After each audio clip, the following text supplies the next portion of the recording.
Isn't this a sports show? We're here for a one-on-one interview with our friend Travis Kelsey. Travis, I know you listen to a lot of Almost Entirely Sports. What do you think about Joshua Brisco and Beards McFly? I mean, I don't think they suck. I can tell you that. Thank you, Travis. Almost Entirely. I did the best I could. That's our new tagline. It's Almost Entirely Sports on Sports Radio 810. I did the best I could. This is Almost Entirely Sports with Joshua Brisco. Hey, Beards, where's your Pokeball? So Rudy and I have our Pokeballs out. Yeah. What? Beards, where's yours? Beards, take your Pokeball out. Come on, it's not as much fun if we don't have our Pokeballs out. I haven't bought mine yet. Take the show with you by listening on the Sports Radio 810 mobile app at 810WHB.com or by searching for Almost Entirely Sports wherever you get your podcasts. I love walking into a Home Depot and go down the wood section. This is Almost Entirely Sports on Sports Radio 810 WHB. A series of things happened over the course of this weekend. I kind of forgot to watch the biggest sporting event of the weekend, which went all sorts of haywire in a very fun and entertaining way. And I've done my homework on that since then, talking about the bizarre spectacle that was an actual UFC fighter getting punched really hard one time by a YouTuber, and that was the biggest sporting event of the weekend. That's not a joke. Everything I just said there is 100% true. I forgot it happened, honestly. It was wild for a whole bunch of reasons that I want to get into, because in some ways it's like deeply embarrassing for sport as a whole, and in some ways I think it might actually be the future of sporting and sporting television. So we've got that over there to talk about. We got the NFL draft, still not quite as close as I would like for it to be. Really feels like it should be this Thursday, and it's not. We got a whole other week to get through, a week and a half, before we get to actual draft picks being made. But I've read Nate Taylor's mock draft up in The Athletic. I thought there were some interesting things there. Seth Kaiser got a couple of film reviews out. We'll talk to Seth tomorrow on tomorrow night's show. But a few new things there, at least from people that I care about what they have to say, saying some new things. So that's kind of interesting. I found out that I have been doing something terribly wrong, really to my body, over the course of the last couple of months. Something that Rudy, I guess Rudy didn't know that I was doing this wrong. I didn't, but he could have put me on the right path if we'd ever had this conversation. Yeah, I just thought it was pretty clear. Well, what the answer was. we'll get to that at some point as well, because I'm not like embarrassed. No. I'm just kind of, it was just kind of stunning. Sort of a Mandela effect kind of thing, you know? How do you spell Berenstain? Have you guys seen that one? Berenstain Bears? Yes, you've talked about it before. I figured we've talked about this before. Maybe several times. Rudy, I don't know though, if I have. wasn't here for it. Is, Boom, but I don't know if I've seen Mandela it. effect. You know of the Berenstain Bears? Berenstain Bears? Right. How would you spell the last four letters of the word Berenstain? The last four letters? 5. I was going to say, because is Five. it not Five. S-T-E-I-N? I would have bet. I'm Googling it again. Like B-A-R-A-N-S-T-E-I-N would be my guess. I would have. Bleep. Here's the thing. Okay. I would have bet my left foot that it was E-I-N. Huh.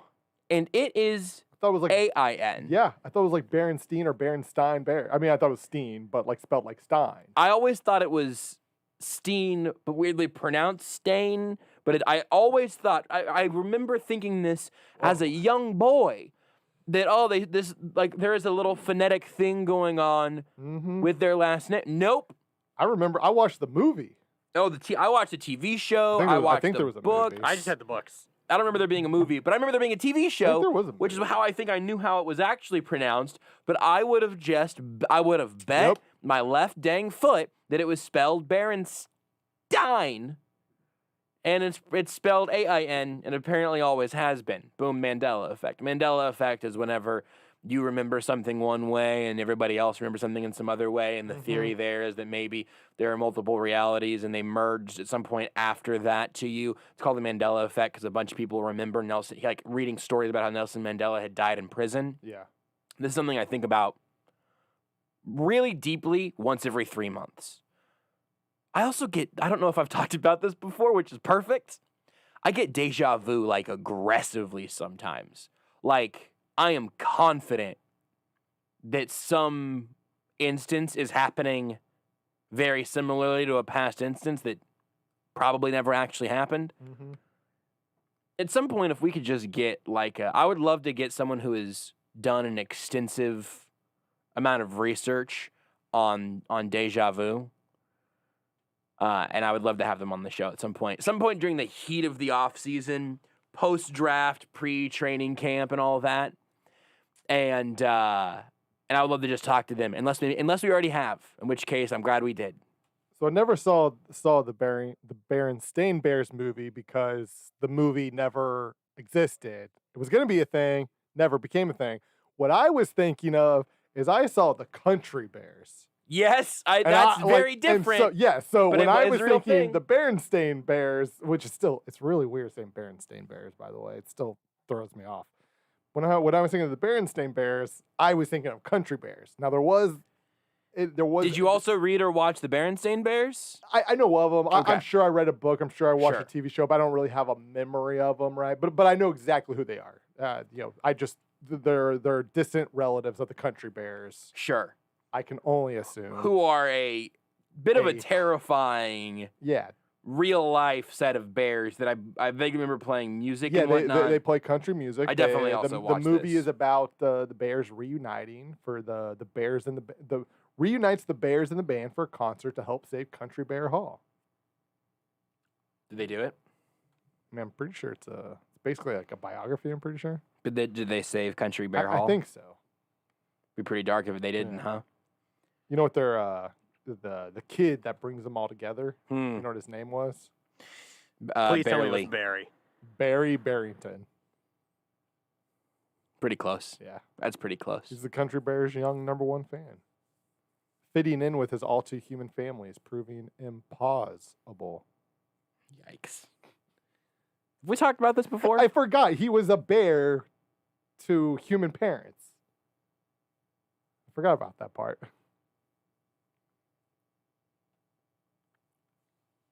Anyway. I was 11 when this movie came out. Yeah, I've definitely seen Yeah. this movie. 100%. I don't remember it very well because most of my best memories may not have happened, as I am continually realizing. I've had the same thing where I have dreams that I do not know if they are dreams or memories. Yeah, we've talked about this before. Yeah, like every now and then I'll ask my dad. Or like, halfway. maybe, I don't know. I'm like, hey, Dad, what about that place with the cherry tree? And he has no idea what I'm talking about. But I've had a that's dream so weird. about picking cherries from a cherry tree like a billion times. In my head, it feels real. But no one knows what I'm talking It's about. like a recurring dream? Yeah, it's something it's been a while since I've had it, but it's a dream I've had All right. hundreds of times. Rudy's cherry tree dream is now written into the Google Doc. So at some point, it won't quite be AES After Dark in the traditional sense, but at some point, whenever I am just absolutely, when I cannot talk about Tevin Jenkins anymore, I want to dig in and get as many of the details from that as possible. We'll do a full Beards. Maybe you can pull some of the music we've been attempting to play during breaks on Twitch. Maybe that'll be our underlying music bed for just trying to get into Rudy's psyche, you know, as we try to interpret his dreams. I feel like that would be appropriate.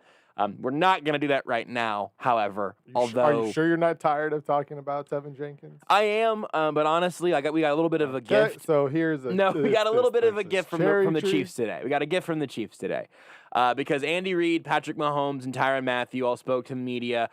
They're doing virtual OTAs right now. There's been a little bit of a little bit of news here and there where a handful of teams, a decent handful, like too many to list off the top of my head at the moment, a handful of teams have said they're going to boycott virtual OTAs because they want them to be, or they were going to boycott OTAs because they want them to be fully virtual. The league, the NFLPA had kind of put out there that they weren't going to push teams that had a lot of players with major attendance bonuses to boycott. That includes the Chiefs. We'll talk about some of this with Matt Derrick here in about 45 minutes because he was the one actually kind of breaking all that down. And also, he was the one that translated this part for me, which is that essentially with an update that the NFL released last week, we talked about this some last week, they essentially moved the deadline for getting people in the building And so they bought themselves, I believe, a few weeks at this point, maybe more like a month, to where the second phase of off-season activity, they're going to have to be in person. And at that point, theoretically, everybody should be able to have the chance to be vaccinated, and all of those doors should be relatively free of any sort of impediments between to get through them and to get people back on the field. So it'll be an interesting sort of sideshow to all of this to keep an eye on. But the Chiefs' first round of virtual OTAs kicked off today. We heard from Andy Reid, Patrick Mahomes, and Tyrann Mathieu. One thing that, and you know what, actually, Beards, let's go ahead and kick down to the bottom of the list. Let's talk about both of these guys talking about themselves getting vaccinated. They both had various other things to say among it. But today, across the country, adults over, it's either 16 or over 16. Can't remember. Right around that. Right at 16 is the cutoff that if you are an adult in America, you're eligible to get the COVID vaccine, which is wonderful. And things are moving. It's actually happening. We're very close to a point where maybe this plexiglass goes in the way, gets out of the way of Rudy and I. Although I have noticed in recent weeks that it's not going anywhere. It's pretty gross, and it might be nice to just have a spit guard between the two of us. I mean, this one probably needs to be washed. I'm not gonna do it, but but things are moving in the right direction. I got my first shot on Easter. The second one I'm getting the day after the NFL draft, which is very exciting. Rudy's currently got supposed tetanus. to get my first shot today, That's right. but tetanus got in the way of that. I do not have tetanus. Had to get the tetanus shot because a metal stake fell into my big toe. Right, so you got that one So first. I got tetanus, and they were like, "Hey, you could probably get the shot. You'd probably be fine. We just better be safe than sorry." I'm like, And you're like, "Yeah, yep, that checks out." That tracks. Like, okay. Beards keeps insisting that his beard does form an absolutely perfect seal over his mouth and nose, which we keep telling him, no, it doesn't, and that doesn't mean that you shouldn't get the vaccine. But he's been combing his mustache like that. I think it was the CEO of the Titans or something who had his mustache fully covering his own mouth. Beard's looking at me Basically like I'm crazy. the Wilford Brimley? No. Hold, I'm going to have to find. Here's what we're going to do. Steve Underwood. Steve Underwood. Nailed it. Okay, Oh, great. Yeah. You were dead on. If you haven't seen this, You it just is, go look at Steve Underwood, and I don't know where It his is a- lips start and his beard Oh, yeah, begins. this guy. it I is forgot like, about him. It is like the Lorax grew a matching mustache under his previous mustache. I was trying to think of what he looked like. The Lorax I is forgot about so this guy. perfect. He looks like the Lorax meets Yes. a clamshell of some sort. Yes. Beards, please put that on the video. I'm working on it Yes. now. Please, I want everyone to see this man's face. I just watched the Lorax too with my nephew like 2 weeks ago. That's It's so. a good movie. This so is the good. nephew that you have rated below the very The nieces. newborn baby. Yes, both nieces. Has that power ranking changed at Well, all? he fell off the slide and had to go get staples into the back of his head. Now every time, I've had anytime those. somebody gets hurt, he just looks at him like, "You need some staples." Wow, he's trying to staple people. That's an He upsetting just wants to staple people now. turn of events.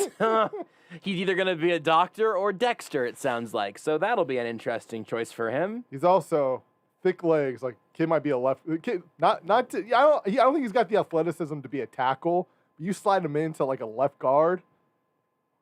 Watch out, Anderson County. Measure his arms whenever you see him next. Would you Next time, please? that's what I need to do. And if they're not- we need to figure out what percentile he is in terms of arm. And length. if he's not in the top percentile, Yeah. start getting Nope. some stretches. Yep. Get some stretches, give him some milk, stretch out his arms while he is chugging milk through Yep. a straw or something. Whatever. I don't know. I'm very much not a doctor. just needs to be a 34 and a quarter. Apparently now he's pretty chill with staples. Maybe he could get some arm extensions. I mean, hey, maybe he'll be the next American football player who's a doctor. That would be perfect. Now his license may not be real, unlike LDT's, but hey, You gotta take what you can get. basically a doctor. I'm kind of annoyed that it's 16 minutes into the show and I haven't gotten any of this audio, but I'm really tickled by the fact that Steve Underwood's mustache is the thing that got us off track at the very end there. Oh, it's glorious. Because man, if you're sitting there right now going, man, I wish these damn dudes would just talk about this Chiefs audio, which we're gonna do momentarily, I would just really encourage you to just Google the words Steve Underwood, and I promise you, your day's gonna get better. You're not gonna be mad at the radio anymore. You're not gonna be mad at us anymore. You're not gonna be mad as Z-Man on Twitch continues to remind us, the hottest dudes on Twitch anymore. You're not gonna be mad at us. because you're going to see Steve Underwood's face, and it's incredible. I don't know if we are the hottest dudes on Twitch anymore because Steve Underwood's on Twitch. Now we're the 4 hottest dudes on Twitch. 4 of the hottest dudes on Twitch? Yeah, I can't I'll remember the take that. specifics of it. Eh, Anyway, plus 4. We were 3 of the 5, so now we're 4 of the 5. for the 6. No, we bumped somebody off. Unless Steve Underwood was 1-1 at the jump, which maybe he was. I'm not sure. It's just, I promise you, if you've not seen this man's mustache yet, really just his facial hair construction, it's almost impossible to describe it accurately. It's impressive. It really is. It's Beards, can we get him on our wall of faces, please? Oh, yeah. Yes. Do I we need to we that. want the full face or just the lips? I think his full face deserves it because he That's also fair. looks like such a charming man. such a you nice know, guy. he just looks like a nice Yeah. guy with the world's most buck wild like he's facial hair. only handing out king size candy bars at Halloween. Like, Yeah. like everybody likes Steve Underwood. Except he might have a row of shark teeth hidden behind that thing somewhere. Anyway, Patrick Mahomes, Andy Reid, and Tyrann Mathieu all looks spoke like to the media It today. looks like a beak. In Yeah, one it of really the does. later pictures. Yeah, it really does. Look like a beak man, a mustache hair. It's impeccable. Get it? I got it. Thank I you. did.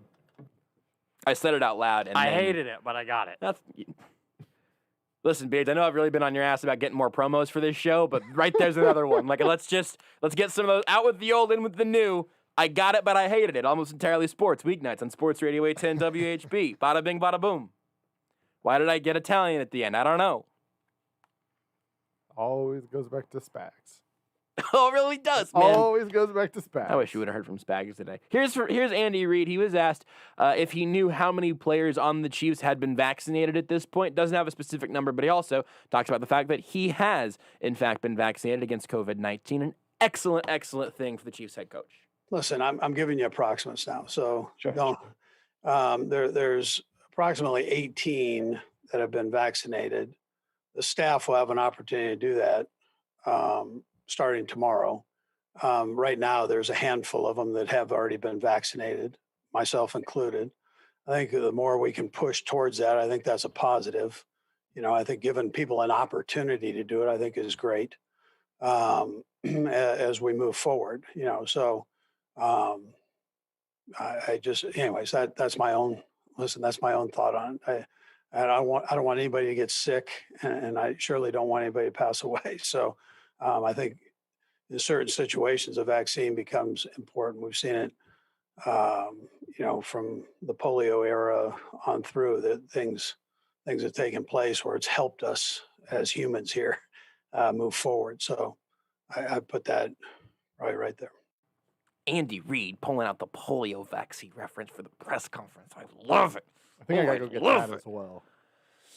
I think you have to think- check me on this. I'm pretty sure that at least at one point in recent history, polio only existed in like 2 labs. Like we had got it was Yeah. gone. It was no longer in. I will fact check that because that's one of those facts that I'd hate to Hate to be wrong. I'd hate to be wrong on that because it Yeah. wasn't that, it was something else comparable. But I gotta Google Maybe things. measles. I know The Black exactly. Plague? Here we go. All right, here's a story from 2019. Polio is nearly wiped out unless some lab tech screws up.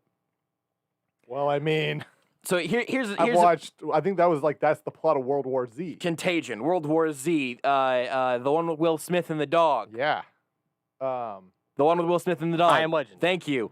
I Robot. thought you were saying World War Z was the one with Will Smith. And No, the I'm dog. listing No, off. no. Okay. It all iRobot? starts with a lab tech. iRobot. The subhead here, the world is close to declaring Good the movie. total containment of polio, but several labs could still accidentally be storing samples of the deadly virus. Z-Man says COVID-19 only existed in a lab too until it didn't. I'd like to clarify that recent research has dictated that is not the origin of the coronavirus and that it almost certainly came via animal transmission. And I'd like to just say that the views of Rudy Salazar in the Twitch comments do not I'm just necessarily reflect reading- the I'm views of just Almost Entirely reading- Sports, Joshua Brisco, or Sports Radio 810 WHB. I'm just reading Twitch comments. Yeah, that'll keep you safe. Why don't I start doing that, Rudy? Why don't I start just reading the Twitch comments no matter what? Read in the Twitch comments. Ice Pyro said that's smallpox. Totally could just be smallpox that I was thinking of. Apparently, we're also close with polio. Science! Patrick Mahomes was asked if he's been vaccinated to this point, and also was asked about the conversations that he and other players have had around getting the COVID-19 vaccine. Yeah, I've been vaccinated already. To me, it was more of a personal decision with having the baby girl and knowing that I was going to be around people. I wanted to make sure I could do whatever I could to help keep her healthy.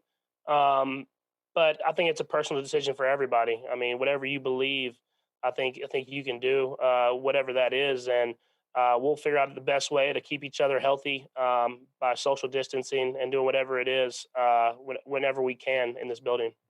Can I be kind of annoying about something really quick? I think that answer from Mahomes is fine, by the way. Are you not? Great point. Yeah, excellent point. I definitely tweeted about Josh Allen's comments about the vaccine. I don't know if we talked about it much on the radio, if at all. A little bit. I found it super annoying. The idea that he's like waiting on more information whenever this is being handled as effectively and efficiently and as quickly and as well as like anything that modern medicine has been able to put out in a relatively super short time span. The idea that you're waiting for more information on the vaccine is like, that's nothing, right? Disclaimer from earlier still remains. Personal opinions expressed by the people expressing them are their personal opinions.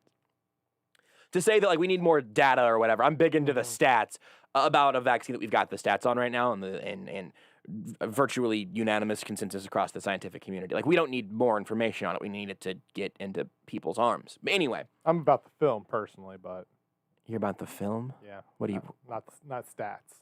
It's the eye test. It really pisses me off whenever I don't get it and then I walk into it a second time. Mm-hmm. I can't even look at you.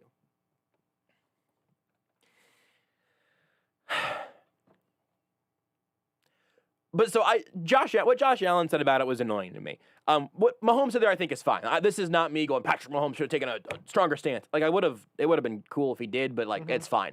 Also the fact that he got it and is saying, hey, I got it is great. Because every Chiefs fan within the sound of his voice, now my voice, now the station, whatever, can hear, hey, Andy Reid and Patrick Mahomes both got the vaccine. And I, think they're both smart people. I'm glad that I want them to be healthy. And maybe it'll make other people more likely to get it. It's one of the reasons that, I, with my Twitter followers, whatever, tweet out the little card that says, hey, what to do after you get your first shot. They're like, hey, people are saying, I got it. I'm crushing it out here. Everything is great. I hope that encourages more people, even if it's subconsciously, right? To go, all right, well, if this is good enough for Andy Reid and Patrick Mahomes and all of that, well then if it's not gonna throw off Patrick Mahomes' body, that finely tuned machine, I ate a whole bag of Cheetos last night. I can go ahead and get it. If Mahomes is fine with putting it into his golden arm, and yes, I know it went into his left arm probably, but the left arm's gold, the right arm is just a rocket. It's made of, right, it's a rocket launcher versus solid gold. Yeah, that's a great point. Then you know what? It's cool. Yeah, if it can go into Patrick Mahomes' arm, it can go into mine. That's pretty good. Unless you have serious medical thing. It's not medical advice. You know this. Yeah. But the one thing that is me being kind of pedantic and kind of annoying probably is to say like, hey, we will... we're going to find the best ways to deal with this, with social distancing, whatever. Again, Mahomes is saying it as things he's been saying now for a year. We have the best way to get through it and to keep everybody healthy, and it's the vaccine. But the other thing, though, is people saying it's a personal decision. Because on some level, it inarguably is a personal decision. Mm-hmm. It's, are you going to be vaccinated against a disease? In that way, everything is kind of a personal decision, but it's the same reason that it kind of annoys me whenever people talked about wearing a mask as a personal decision. Because it's not in the way that you mean it, I don't think it is. It is a choice you have to make personally. That's true. But it's like saying washing your hands when you leave the bathroom and during just a normal flu season or during really any time. You're right that it is your choice. Are you going to wash your hands when you leave the bathroom? But your choice is going to impact other people. It is a personal choice if you are going to obey the speed limit. But if you don't, you might cause an accident that might end up injuring someone else, right? Mm-hmm.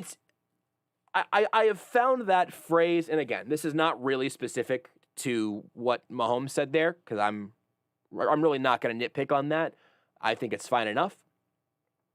And he's also put his name to plenty of more like controversial opinions at this point. So it's not like he's dodging, making a statement or whatever. Again, I want to make it clear that I'm kind of moving on past what Reed or Mahomes said. Specifically, I think it has often been used as a cop-out to say X, Y, or Z is a personal decision, because it is a personal decision and a personal decision that affects everyone around you.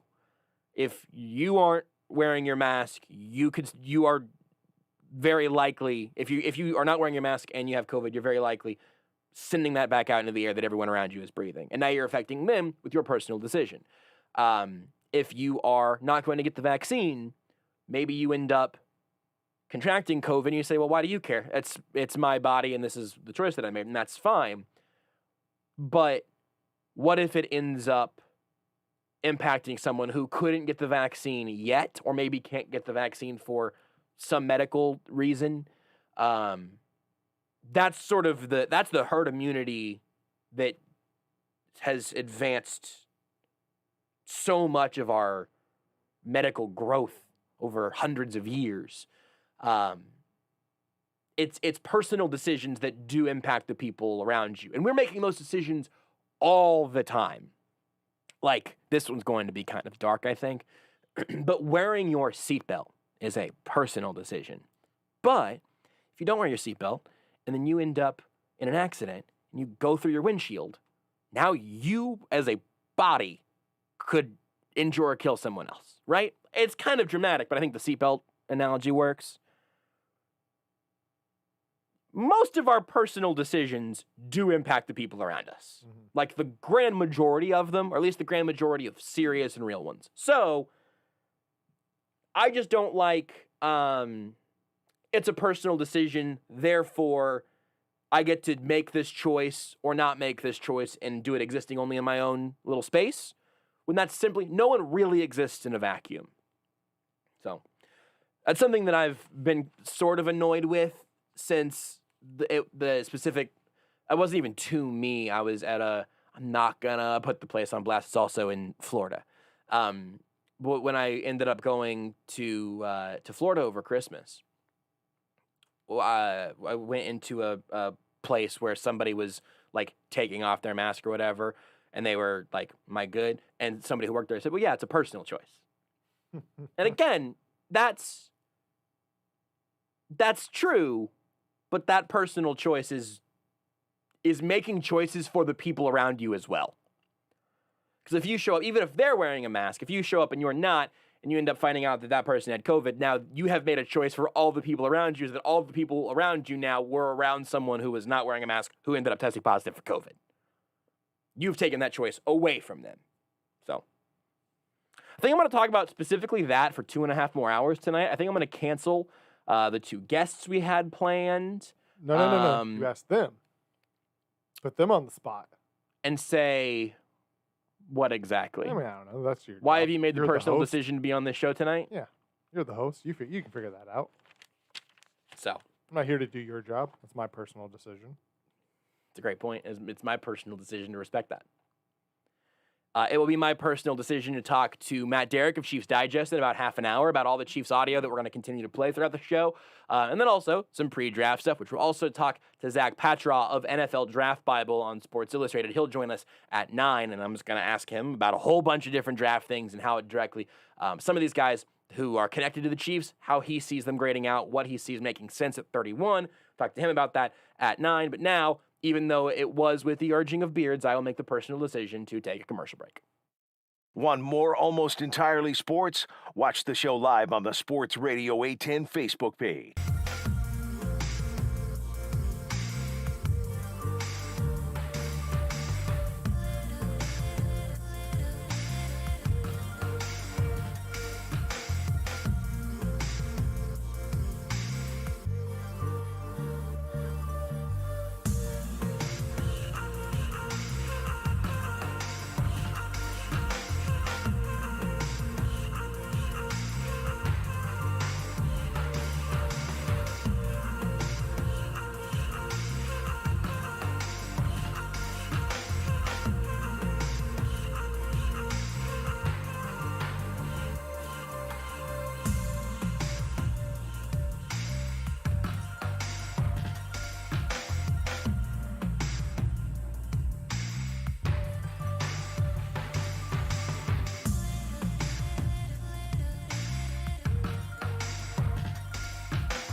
This is Almost Entirely Sports with Joshua Brisco. Like, what is the touchiest thing you can think of? A touchpad. I thought for sure you were going to say me. No, that would be gross and weird. On Sports Radio 810 WHB.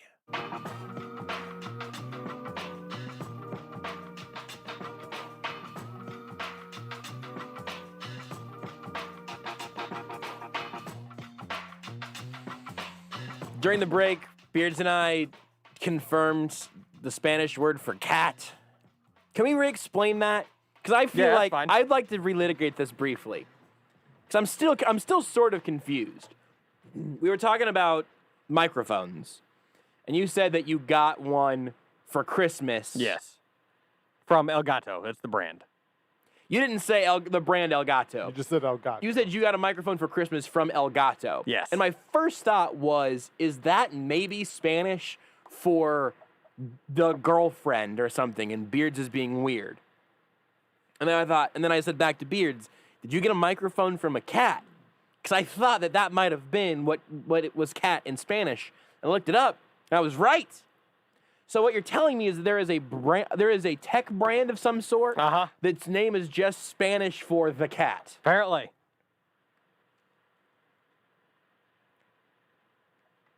Is it elgato.com? Yeah. Is it a Spanish brand or is it No, I don't think so. Or hold on. Is there a hilarious chance that you've been pronouncing it El Gato this whole time, but maybe it's just a total tech nonsense word, and it's actually pronounced like El Gato or something? I don't know. I think I've heard people call it El Gato before, so I don't know. I'm not on their website, and it's just a tech brand. The Wikipedia has no pronunciation guide. Unfortunate. And it's all one word, so it's not El space Gato. Some of these pads on the walls they've got, those it's sound from deadening Germany, pads. so I don't know what that does. The Headquarters is in Munich. little like It LED makes- lights and the wall pads and everything. It makes me think it's probably pronounced differently than Elgato, at least in Germany. It's like Adidas. You know how we pronounce it Adidas here, but it's Adidas in German.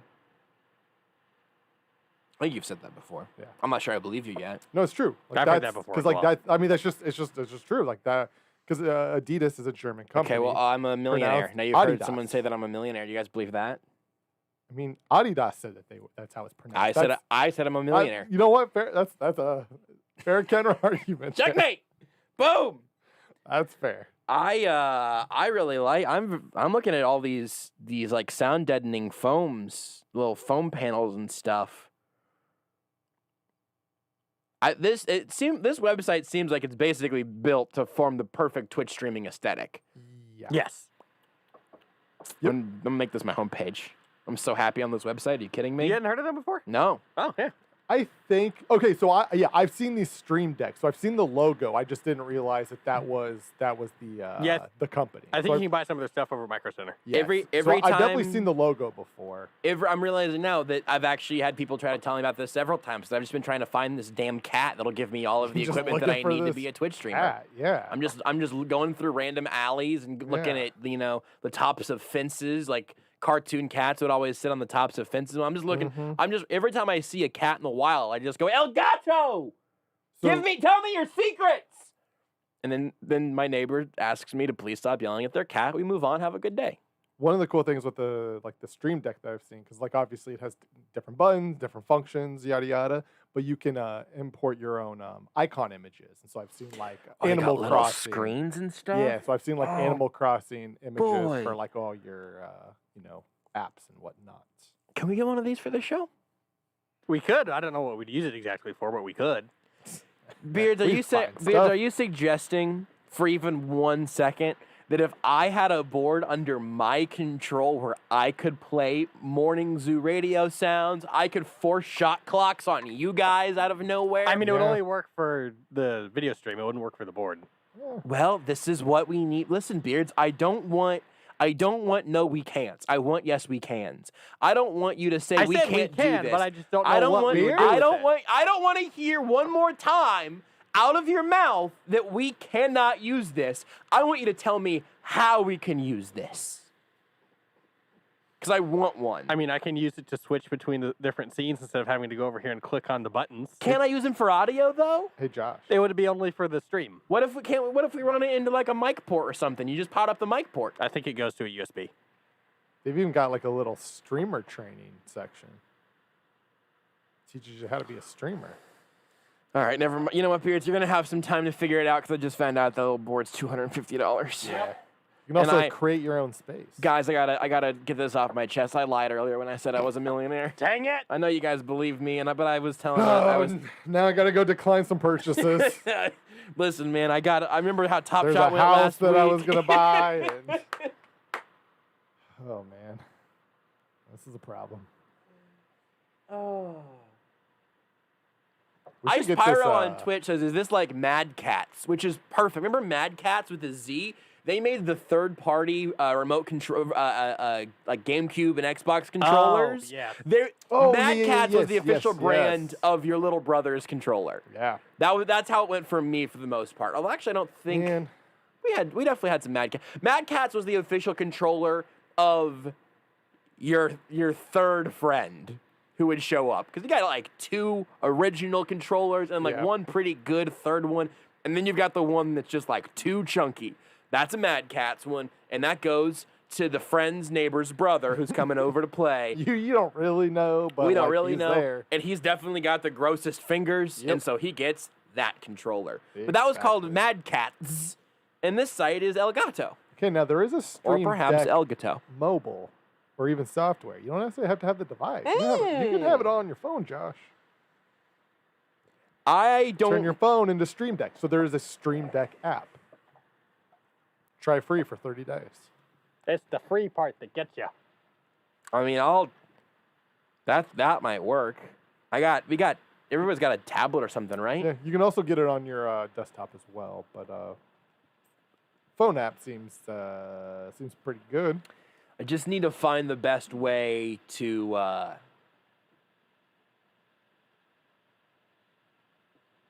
have it be able to go over the air in a way that Beards can't stop me, basically. That's sort of where my head is at. Totally understandable. There's a couple other audio things here. Let's get to these really quick because I want to have at least a couple of them in the can before we talk to Matt Derrick about them, so you guys know what it is that we're actually talking about here. And I want to start with the tackle positions. In fact, we can get through a couple of Andy Reid ones here real quick, and then we can get to Mahomes on it next segment. But Andy Reid talked about the tackle spots a couple of times, because he was asked about it a couple of times, because obviously. The Chiefs have places where they could improve for 2021. They have places where they could improve their depth for years to come. But right now, this team does not have an obvious starting left tackle. If they had to play a game today, it would probably be Lucas Niang at left tackle, who's never played an NFL snap, and Mike Rimmers at right tackle, who played well there, in fairness. Here's the other issue, is if they do go into the season that way, I think there's a world in which Lucas Niang is a good NFL left tackle. I think he's probably a better fit on the right side, just based on conversations that I've had, but we'll see. I think there's a reality in which that bookending works out just fine. They would have no depth behind them at all. Like, Mike Rimmers is supposed to be the depth. And last year, he was forced into action, played well there, but then you saw the depth begin to fade away, and then you got to the Super Bowl whenever there's no depth anywhere. I'd be a little bit worried and a little bit underwhelmed if the Chiefs went into this season with those guys being their 2 best tackles, simply because, because what that means for your number 2, number 3 guy, or number 3, number 4 guys is a little bit concerning. But Andy Reid was asked today if there were any more additions to be made at the tackle position. Here's what he had to say. Yeah, so we forget about the couple. Yang's the other one that we had high hopes for last year, and had a couple nice days with us before he opted out. And I think we're okay there now. But I've said this before, Brett's always keeping his eyes open. So we'll see how it all ends up. But we've got some good competition in there. I think we know Kyle Long had played tackle, was an all-pro tackle actually his rookie year. And so we've got, we've got options and people in there, but I'm not going to tell you. I wouldn't tell you at any position that we're done looking. I mean, that's just not. We're always going to keep our eyes open, try to make ourselves better, which we need to do. We've got to do that. When you're sitting in our position, you're not just striving to stay the same. You're trying to get yourself better. So a couple of things in there. One is I think that's predominantly Andy Reid just not saying, yeah, of course we're going to take a tackle in the first 2 rounds. What do you think we are, stupid? Like, 'cause if he said that, that'd be a bigger story. We would have led with that. That would have gotten in ahead of the Berenstain Bears thing, I think. Maybe. I don't know. Berenstain. That's what I said, unfortunately. I think it's actually country. Did you hear me say Berenstain? I thought I heard Steen. Berenstain? Which I think It's that's a happening whole, again. I think Mandela that's a effect whole too. other thing when you say one thing but you hear a different thing because you're so used to hearing a different thing. That's going to happen on this show a lot. Yeah. You said I thought you said Berenstein. You said Berenstain, but I heard country. It's the whole thing. We'll talk about G Fuel later, but how much is in your cup right now? Because I'm nervous. So, a few things from that clip. One, nobody on that Zoom call, nobody in this studio right now is forgetting about Lucas Niang. He is the linchpin of all of this. Like, if Lucas Niang isn't, if he's not the pinnacle of the position this year, the offensive line's going to be worse than it was last season, and we're all going to be nervous. No one's forgetting about Lucas Niang. Also, Andy Reid said he had a good couple of days before he opted out. They've been able to communicate with him this year, and they were able to communicate with him before he opted out last year. Over the course of the opt-out, a little not 100% sure, but have a pretty good feeling of how they've been in touch. But to say he had a couple good days before he opted out is just hilarious. It's just funny to be like, I think our left tackle spot's fine. That guy who opted out last year, that 3rd-round pick, he had a couple good days, and then we haven't seen him in a year. But, we'll figure it out. I like Lucas Niang. I just thought that was kind of funny. Also, invoking Kyle Long is interesting. I gotta admit here that I'm now questioning my facts because he was a Pro Bowler his first 3 years in the league. Andy Reid said he was right tackle his rookie year. Football Reference has him being a right tackle in his 3rd year, which is also an All-Pro year. His rookie year was in 2013. I imagine Andy Reid's got that one right. I feel like I think we had talked about him being a right tackle first, but I'm now second-guessing myself because I just pulled up his Football Reference page just to check what year his rookie year was to clarify that. I'll take Andy Reid's word on when he was at the tackle spot, but his rookie year was 2013. The idea that he could play there in a pinch, I think, is fine.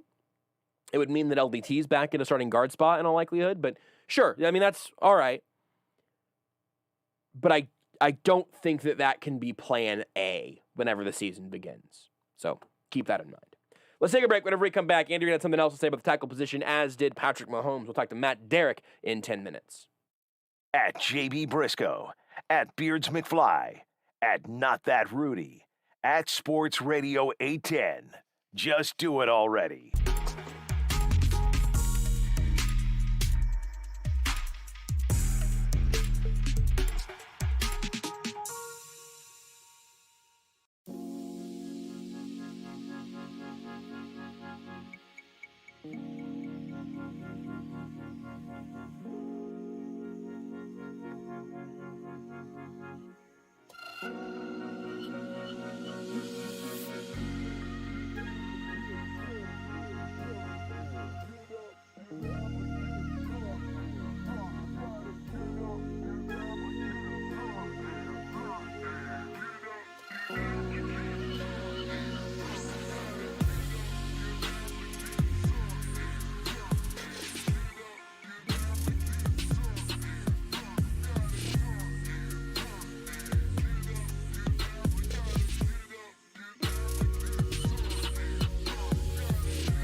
This is Almost Entirely Sports with Joshua Brisco. We're going to play Andy Reid sound. It's thoughtful and interesting.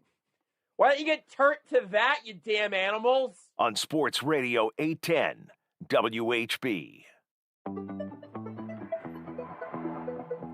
We'll talk to Matt Derrick of Chiefs Digest here in a little bit, but I want to get in at least one more Andy Reid clip talking about the left tackle position before we do.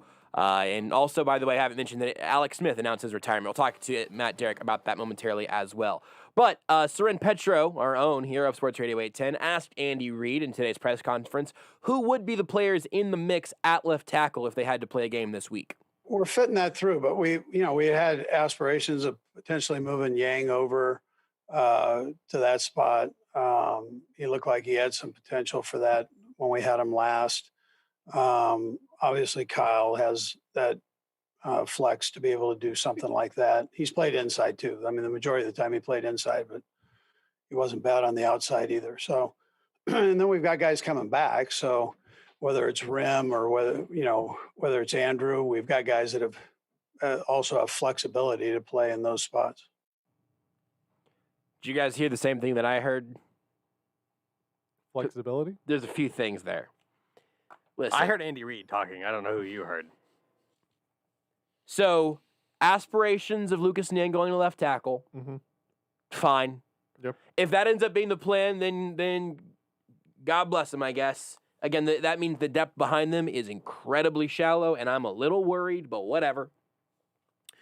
Kyle Long, flexibility, also fine. He did mention that, we got a couple guys coming back, like Mike Rimmers and Andrew Wiley. Do you guys remember the last time did they ever play tackle at the same time recently at all? Have they played tackle? Because I feel like there was a time that they did play left tackle and right tackle respectively. Rimmers on the left side and Wiley on the right side. The All-Star game? I don't think no. NHL All-Star and it game? wasn't in the AFC. It wasn't the beginning of the AFC Championship game because Eric Fisher was still there. But it wasn't after the Super Bowl. I guess it must have been during the Super Bowl. During the Super Bowl, and the offensive line was an unmitigated disaster because of an issue of depth across the line. Having Rimmers at left tackle and Wiley at right tackle was an absolutely unmitigated disaster. Maybe that was it. Maybe that's why I'm concerned. Also, interesting to note, no mention of Joe Thuney there. Joe Thuney is the NFL's highest paid guard, and that's what he is. So, if you thought he was going to be playing on the tackle position, it's time for you to change your Thuney. You are listening to Almost Entirely Sports with Joshua Brisco on Sports Radio 810 WHB.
Winter showdown between brothers on ESPN television. It's also Philadelphia to Golden State, but it is Seth against Steph Curry. And what a performance they're each putting on. Seth Curry had 15 in the first half. Steph, meanwhile, had 20. And he's already come out in the second half and knocked down a 3.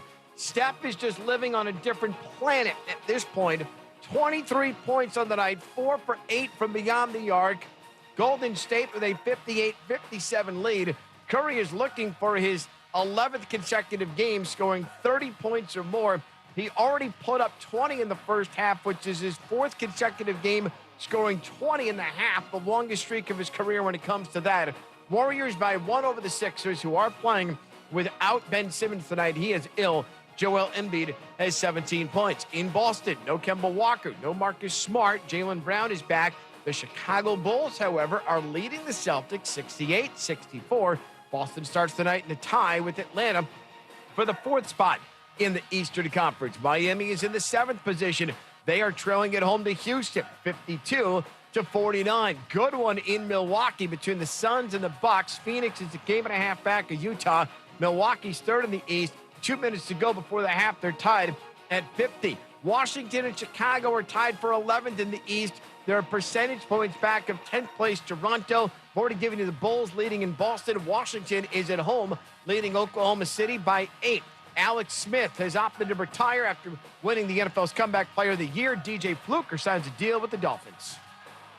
We're back on Tuesday, and we're reacting to Trey Lance's second pro day. But we'll tell you if he has done enough to be the 3rd quarterback off the board. Keyshawn, J. Will, and Zubin, Tuesday morning on ESPN Radio.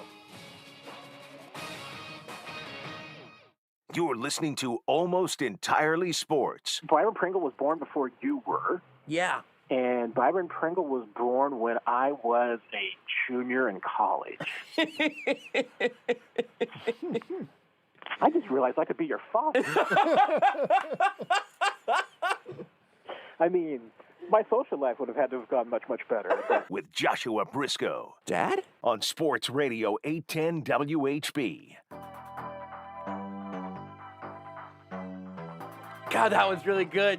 That's really good work right there, both from Beards on the edit and from could be my dad, Matt Derrick of Chiefs Digest. Follow him on Twitter at Matt Derrick. Check out all of his work at ChiefsDigest.com. There's a book. There's all the links are there. You guys, you know the drill at this point. It's Matt. We're going to talk about the Chiefs with Matt for 30 minutes. Then we're going to move on with our show. That's how it works. It's a Monday. You get it. Matt, I'll ask you the question that I've been asking to most people over these last couple of weeks and just continue to get all the way up until draft time, a little bit of a heat check. How are you feeling right now about the NFL draft coverage, where we are at in that cycle, and how much time we still have to go? Can we start tomorrow? Yeah, I would love that. Ready to go. I mean, I'm at this point in the draft where I usually am like around August 26th during training camp and the preseason. It's like, okay, let's go. We don't need any more, do we? If everybody's ready to show up, let's start tomorrow. Everybody's on the clock. And at this point, nothing else is really going to change. The team's boards are set, right? You can't possibly. I think Trey Lance has gotten like 4 pro days. I'm over it. It's fine. Let's go. We can squeeze in between us at least 4 or 5 more mock drafts, right? Oh yeah, I mean, absolutely. I'm doing one right now. Yeah. So I could certainly squeeze in a few. I have done enough mock drafts at this point and on enough different settings and everything that I have had the Chiefs take every single player who is draft eligible at one point or another. We've covered, yes, including Trevor Lawrence. One time I traded up the 1 with all of my future picks just to see if I could. I've done that for every single draft eligible player this year. In this mock draft I'm doing right now, which I'm not going to tease it too much because I don't want to give anything away, since I'll have that up on the site and everything. Everybody, there was a ton of players that I would take at 31 that were there, and I decided not to take an offensive left tackle. Ooh! Because I thought that there's just too many other guys left, and there were so many tackles left that I'm like, I'm going to take a chance that one of these guys is still there at 63. No, none of them were there. Well, so this is. I want to talk to you about some of the stuff that we heard from Andy Reid and Patrick Mahomes today, and we'll get to that at some point.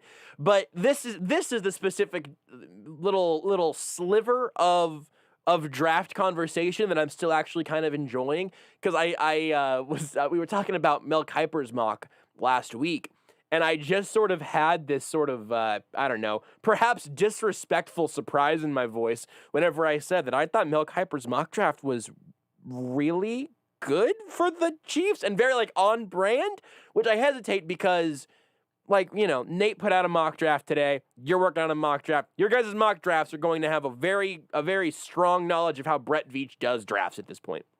That doesn't always happen on a national scale, but they got there in Mel's mock draft, and Jason Oweh was still there. All right, Brett Veach gets an edge, sure. And then they took Walker Little at 63 because there were a bunch of those. Tevin Jenkins was gone. The top 4 tackles were all gone, and there were a bunch of those kind of next tier guys in Kiper's mock. The Chiefs just got the best tackle available at 63, and that's a strategy that I'm pretty comfortable with at this point, I think. So I imagine you're feeling something similar to a little bit of that? Not as good, because if Walker Little was still left in this mock draft that I'm doing at 63, yeah, I'd be doing a jig right now. Okay, all right, so not great. This is a mock draft where 4 tackles go in the first round, and that's why I decided, you know what, a couple of guys that I like are further down the list. Maybe I can sneak it. And I had a house rule on this mock draft: no trades, because that's cheating in a way. Right. So I'm not doing any trades on this one. I'll probably do a mock draft before next week that has some trades in it, but this one, no trades. I didn't cheat. Yeah, I think 12 tackles went in the second round. So it's a lot of tackles. Yeah, I'm gonna end up with a guy from Illinois State probably before this is all done. Well, so then let's talk about what Andy Reid said today. And then I don't know if any of this changed your mind on anything. For me, there was one nugget that I thought might be noteworthy. But Andy Reid was asked a couple of times about the tackles. And obviously, hey, if they had to play a game tomorrow, who would be your starting left tackle? And are you guys going to add more tackles? And obviously, some of these are must-lie situations, and we know all of that. But what I think is kind of interesting is that they've gotten to this point without adding a veteran who could step in right away. Andy Reid also left the door open for Eric Fisher or Mitchell Schwartz return. The door's open for anything if you ask Andy Reid about, adding players and whatnot. He said that they were optimistic about maybe moving Lucas Niang to left tackle, and obviously Mike Rimmer spent most of last year at right tackle anyway. I've got all sorts of things, all sorts of holes I would poke in all of those topics in some form or another. But I'm curious how legitimate you thought most of those things were, and how much of it was just Andy Reid having to answer a question.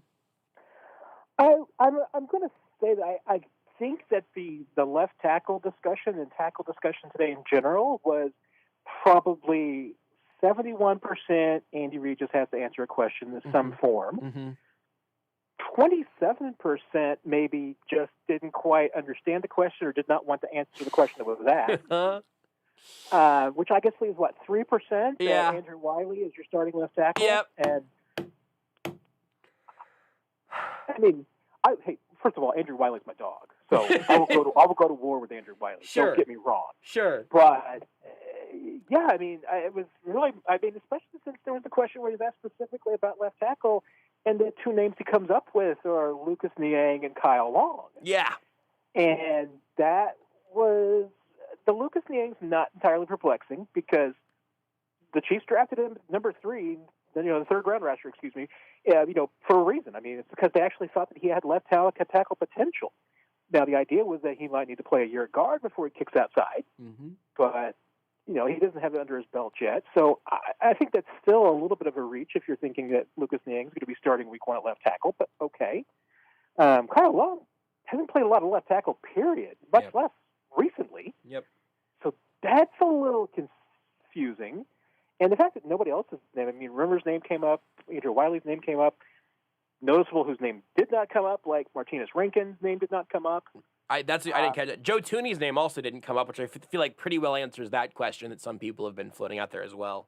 I would think so, especially since he talked about the fact that he is the best guard in the league. So I don't think you take the best guard in the league and move him to left tackle or center. Right. So I think you can rule those moves out. I mean, maybe it's a huge bluff smokescreen, and you're right. Andy Reid did not close any doors. He left a lot open, and he didn't close any. So trade, draft, free agent signing, immaculate conception, I guess everything's on the table. I will tell you that I gasped whenever he said, we got options. We got some guys coming back like Rim and Wiley. Because, Matt, I don't know if you remember the last time that Mike Rimmers and Andrew Wiley were this team's starting tackles, but I do. It was one of their last games of the season. Think about it. It may have been the last game. It may have been the Super Bowl where that happened, and everyone could universally agree, we can't do that bleep again. So that simply cannot be it. That one's not a valid answer. That one does not compute. It certainly felt like we got a lot of coach speak on tackle today. Yeah. And not a lot of cold, hard answers because I went into this not knowing who the starting left tackle is. Yep. And I can tell you I still don't know who the left tackle is. Yep. If you had to make your best call as of today, like if you had to say, all right, here's what they're playing a game tomorrow, and then we'll go big picture. But if they are playing a game tomorrow, what is the offensive line in your best estimation? That's a great question. I mean, because there's only 2 that I think I would feel that are 90% locks. Mm-hmm. And that's Tooney at left guard. Yep. And I think Rimmers at right tackle. I mean, those are the only 2 that I would feel like saying 90% likelihood. Those are the guys. Okay. I think I would probably go down into the 70s to bring in Austin Blythe at center. Mm-hmm. I think he's most likely to be the starter right now, but I wouldn't bet the house on it. Mm-hmm. There's other options that are available, and he's not being paid like a starter, so there's that. Left tackle, I have no idea. I mean, if we went with just what Andy Reid told us today, I think I'd probably line up with Lucas Niang and see what happens. Yeah. But I don't know. And right guard, I would say I'm about 51% LDT and 49% the field because they've got a lot of field options there. Yeah. So, I mean, and I don't think that after a year off at his age that LDT's a slam dunk to come back and have that job. I mean, I think he will start as a starter at right guard, but I don't know that he would be there week 1. But right now, 51%, yeah, I'd say he would be the right guard. Yeah. I think it's interesting that you say 90% for Rimmers at right tackle, but I also have to remind myself that we're talking about in this situation where, he's not going to be your left tackle. It's got to be somebody else, and it might as well be Niang. So I agree. I think that is probably how that plays out. How is that informing what you're expecting now with the remainder of the offseason? Because, again, I mean, we've talked about this 1,000 times. We're very much in reruns, but it's also because every time I think the next time we talk, we'll have a little more clarity. And right now, we don't. I mean, Alejandro Villanueva is visiting the Ravens, which is interesting because they're maybe still looking to trade Orlando Brown, and maybe they're bringing in Villanueva, and what would that all entail? Russell Okung's name, I'm contractually obligated to mention once a show, so I got that out of the way.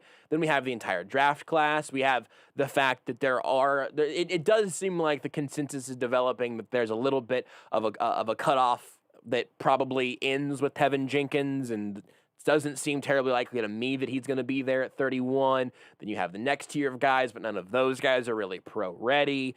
And there's a whole word salad for you.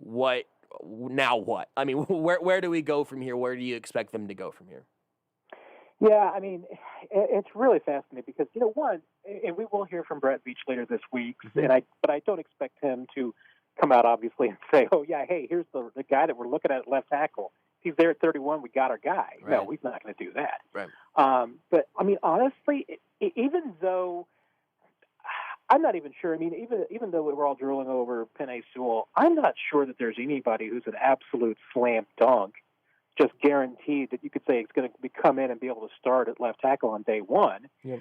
But I tell you what, there's 7, 8 guys I think you could put into a hat, and if you drew one of them and said, you know what, there's a chance this guy could be a left tackle starter, I mean, I think they could. I mean, I think there's a high enough ceiling on a bunch of guys. So, I mean, my gut is still that the left tackle starting week 1 is not currently on this roster. But I'm also not sure that the week 1 starter and the week 17 starter will be the same person, and that either one of them are on the roster. I mean, there's a part of me that truly believes that we may see Eric Fisher back again. Yeah. Especially if everything else does not work out. I mean, and if he recovers, which from that injury, he could certainly play this year. And if the Chiefs are keeping that door open, I feel like they're keeping it open for a reason. That one of their options may certainly be, you know what, if we can get through the first half of the season okay, maybe we can get Fish back. The thing there, because that's come up several times over basically since they cut him, and I think that enough people have alluded to that who would know that the smoke is legitimate, that maybe there's fire in there somewhere. The thing about that really, I think I could just say freaks me out. Might be overstating it, but the thing that makes me uneasy, at least, is that's the inverse of the way you would want that to go if you got to pick the half of the season you had Eric Fisher for. Because let's say it's Samuel Cosme at 31, or they take Liam Eichenberg, or whatever, right? Any of these dudes we talked about 1,000 times now. If they take one of those guys at 31, I would love for them to not have to start for the first 8 weeks. It's kind of my Russell Okung logic of like, listen, he's eventually going to get hurt, but as much time as you can buy with him for the rookie, the more snaps you get with him out there, the better. And you'll take what you can get, and then eventually you're expecting Eichenberg or somebody to be able to start. The other thing is that this team has no depth at tackle at all right now. Like all those things Andy Reid said are nice, but if they have to start, even if it's somebody not currently on the roster, maybe you get one swing tackle out of Rimmers or Niang, but if the left tackle goes down, certainly if that left tackle is Eric Fisher coming off an Achilles, like it just feels like no matter what, they're juggling fire. Yeah, they are. I mean, and I would still differentiate, depth between left and right tackle. I think they have a ton of depth at right tackle. Sure. Because you know what? I mean, even though we talk about it, I feel like, hey, you know what? If Andrew Wiley needs to be your right tackle, and you have a Blake Bell on this team now that can, chip a little bit for you, you've got that. If you're strong enough at the left tackle that you can provide a little help on the right side when needed, I mean, that to me is okay. The problem, of course, with the Super Bowl is that the Chiefs needed help at all 5 positions, and they didn't have anybody to help out at all 5 positions. They were just overwhelmed. I mean, injury-wise, what the Bucs decided to do, I mean, it was worst of all worlds in that situation. So, I mean, right tackle, I feel like, you know what? They've got 3 or 4 guys, actually, that could play at right tackle, and if not give you solid play, at least give you replacement-level play. At left tackles where I just don't see it right now. I mean, you're right. I mean, that's just a dearth of possibilities, at least proven possibilities. So, I mean, I would here I am talking about my mock draft where I don't take a tackle in the first round, and I've been saying I think there's 80% chance the Chiefs are going to take a tackle in the first round. I mean, I don't see how they can't come out with one and how that person does not become the front runner to start. But I also can't see, that maybe the Chiefs aren't done. I mean, I could see Russell Okung.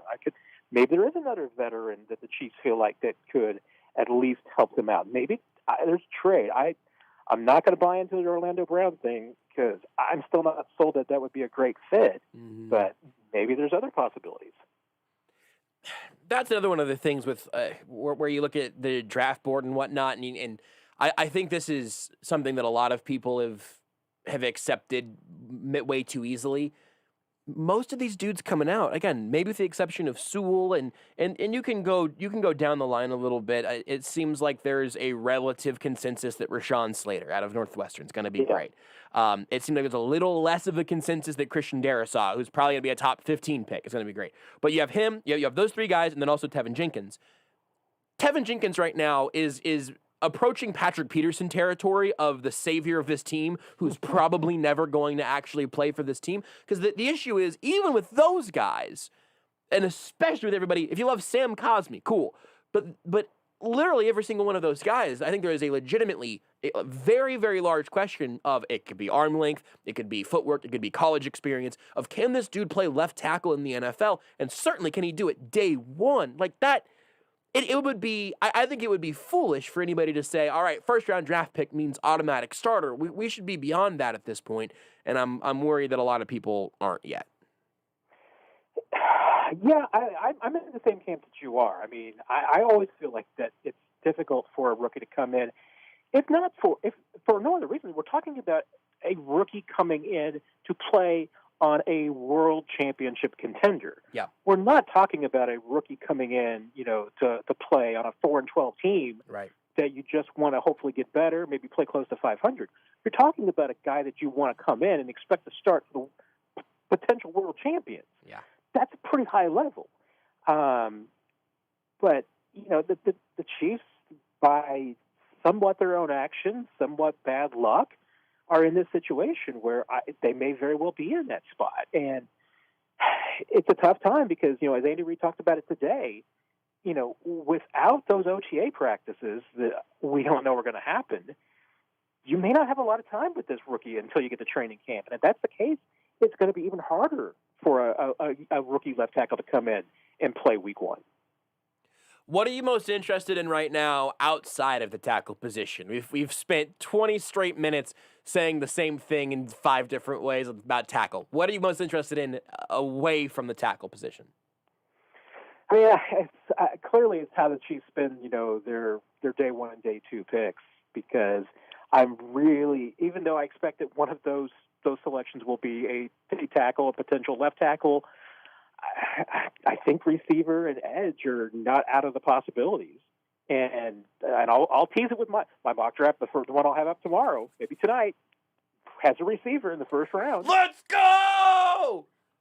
Let's go! Is it Kyle Pitts? Choo-choo. Choo-choo. Let's get this train rolling, baby. Let's get this Chiefs receiver in the first round train going. I love it. Talk to me. I'm doubling down on offense for Patrick Mahomes.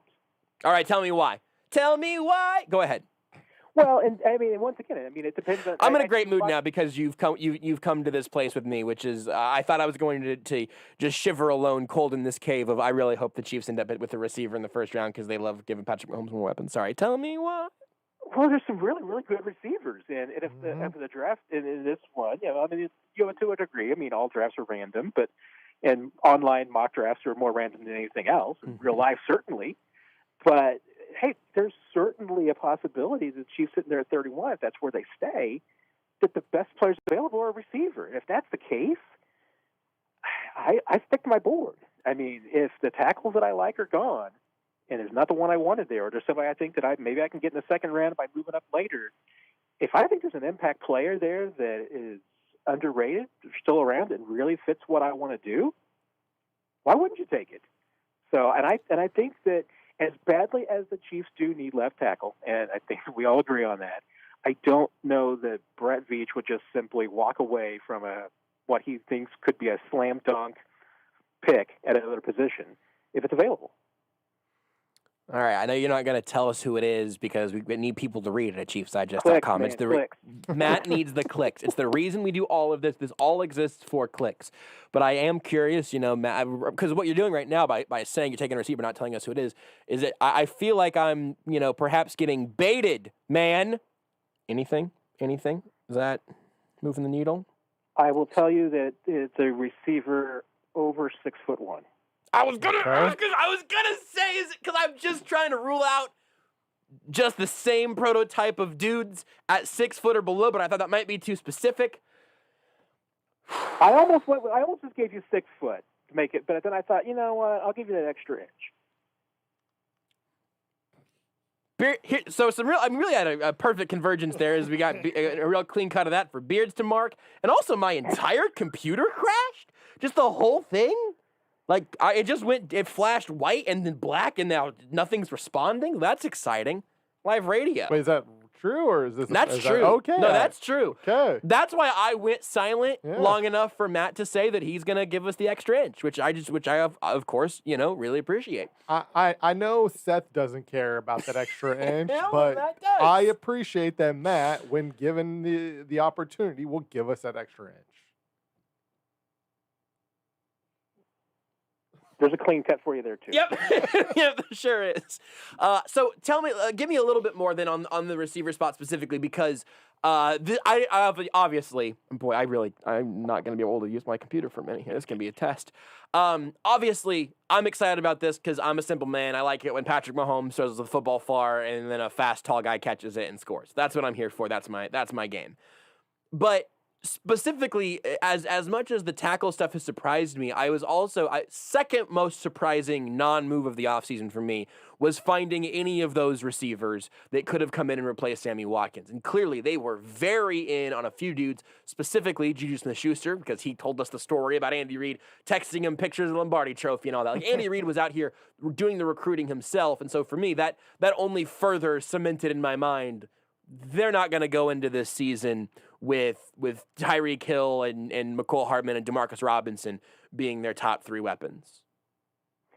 Yeah, and it's an interesting, because I think this is, to me, an interesting discussion of the psychology of NFL players and receivers. Mm-hmm. Because, I personally, I would think if I'm an NFL receiver and the money were all equal and I had a chance to go anywhere, I would think that I would go somewhere where I think I can win a Super Bowl.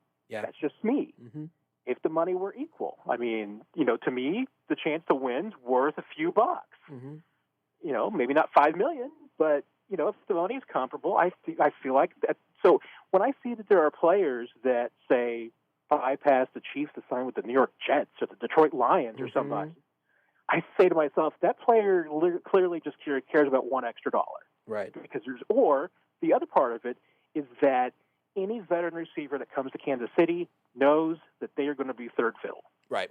Because they have to be content with knowing that Travis Kelce and Tyreek Hill are going to get the ball ahead of them. And you know what? There's if you're good enough to be an NFL receiver, there's enough ego there too. Sure. That can be a factor. So I get that. But at the same time, that means that winning or being an alpha is more important, or money or alpha is more important than winning. Mm-hmm. And if that's the case, then you don't want that player in Kansas City. Mm-hmm. Now, Juju's different. I mean, you know what? I can see, hey, he wants to stick with his quarterback, feels like maybe that's the best chance for him to put up the numbers and get what he wants. Maybe he can have the best of both worlds. Maybe he can make a run with it 1 year, and now he's going to be back on free agency, and hey, what? Maybe KC works for him next year. Mm-hmm. I get that. But you know what? I mean, the Chiefs, but they, especially in the short-term future, even with Patrick Mahomes, maybe in that spot, because there are going to be players at other positions who might very well say, hey, I want to go play with Patrick Mahomes because it gives me a chance to win. But if you're a pass catcher, I can certainly understand and see why you might say, you know what? I'm nobody's third fiddle. Yeah.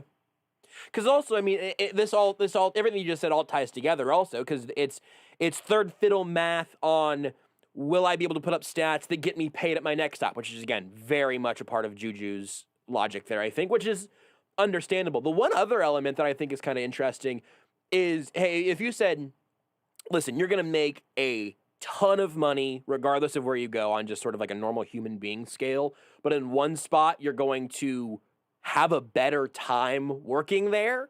If that's catching passes from Patrick Mahomes instead of catching passes from, I guess just rookie TBD, and we probably know who that is, certainly for Jacksonville, maybe for New York and all that. But like, if you know that you're going to play for a coach that has pretty rave reviews among your peers and a quarterback that has rave reviews among your peers, that seems like it would move the needle in the Chiefs' favor as well, but obviously hasn't done that universally.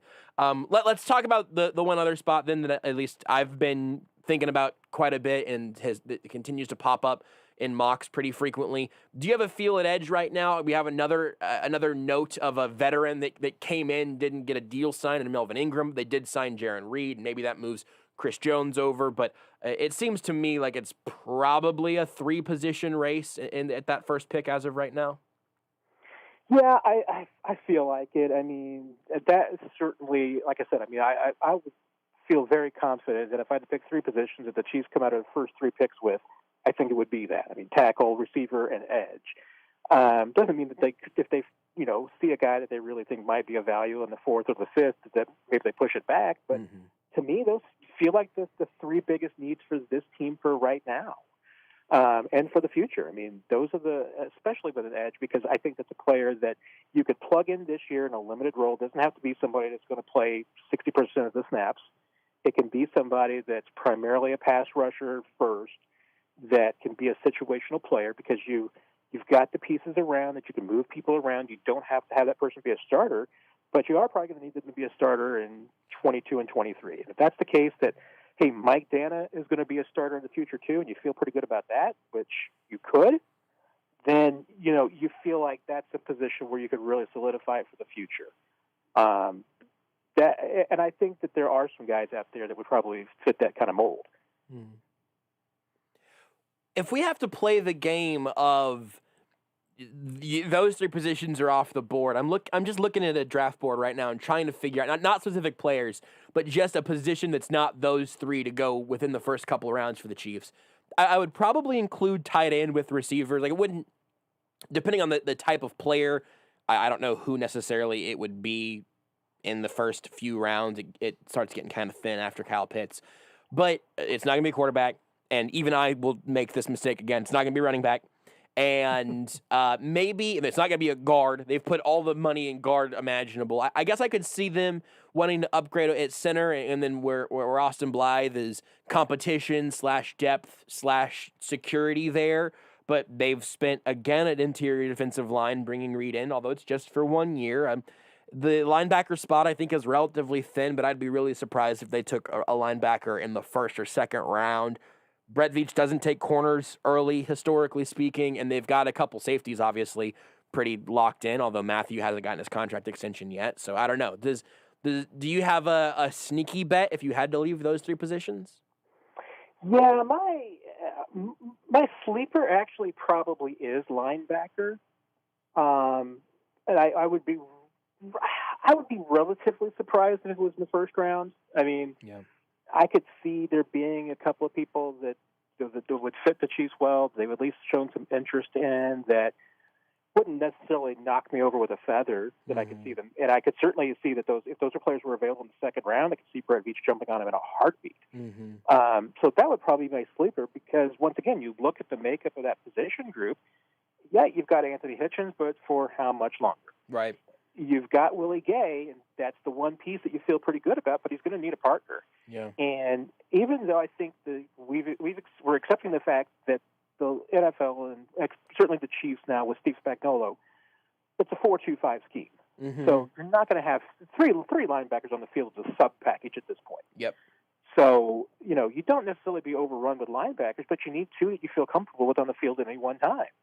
And Chiefs are pretty thin there. I mean, Ben Neiman's your number 3 guy, and he has some limitations. So that's a position that I think needs some beefing up. And there are some players that, again, I mean, Chiefs are kicking some tires there. Absolutely. I mean, we've seen them have some interest in some linebackers in this draft. So, and linebackers that you think are probably going to be 2nd-round guys. So it wouldn't surprise me if they went there. I'd be kind of bummed if they did, but let me run this past you, and then we'll let you go. You mentioned Willie Gay as the one guy that you feel pretty good about, not just for next year, but also for a few years beyond that, because you don't know what the future of Hitchens is going to be. And listen, I liked Willie Gay when they drafted him, and I wanted to see him on the field more than he ever got on the field last year. And at this point, I believe that the main reason he wasn't on the field last year was sort of a self-fulfilling prophecy that he wasn't on the field, that he's still getting to the speed of the NFL mentally, even though he's physically the speed is there, and still working in Spags' scheme and all that stuff, right? I think, if I had to bet, I think that Willie Gay will be a starting caliber NFL linebacker, if not a star, over the next few years.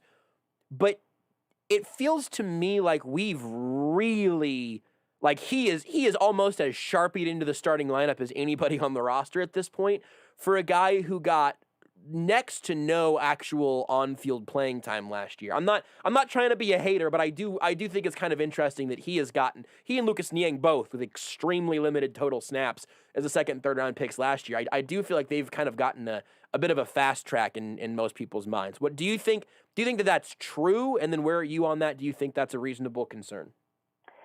Yeah, I mean, you are right. I mean, I think that we have kind of put Willie Gay into the microwave a little bit as far as just how much he's ready to go. But, once again, I thought it was really, really telling today when Andy Reid, when I, asked him about how he would maybe do this year differently from last year's virtual offseason workouts. And, he took the opportunity to just talk about how important that on-field experience is and specifically talked about Willie Gay. And the fact that, they didn't have the chance to work with him on the drops and the coverages and all the different things that he was going to see. And that might be one of the most crystal clear things that the Chiefs have ever said about Willie Gay, which we tried to get them to say that last year about why he wasn't playing.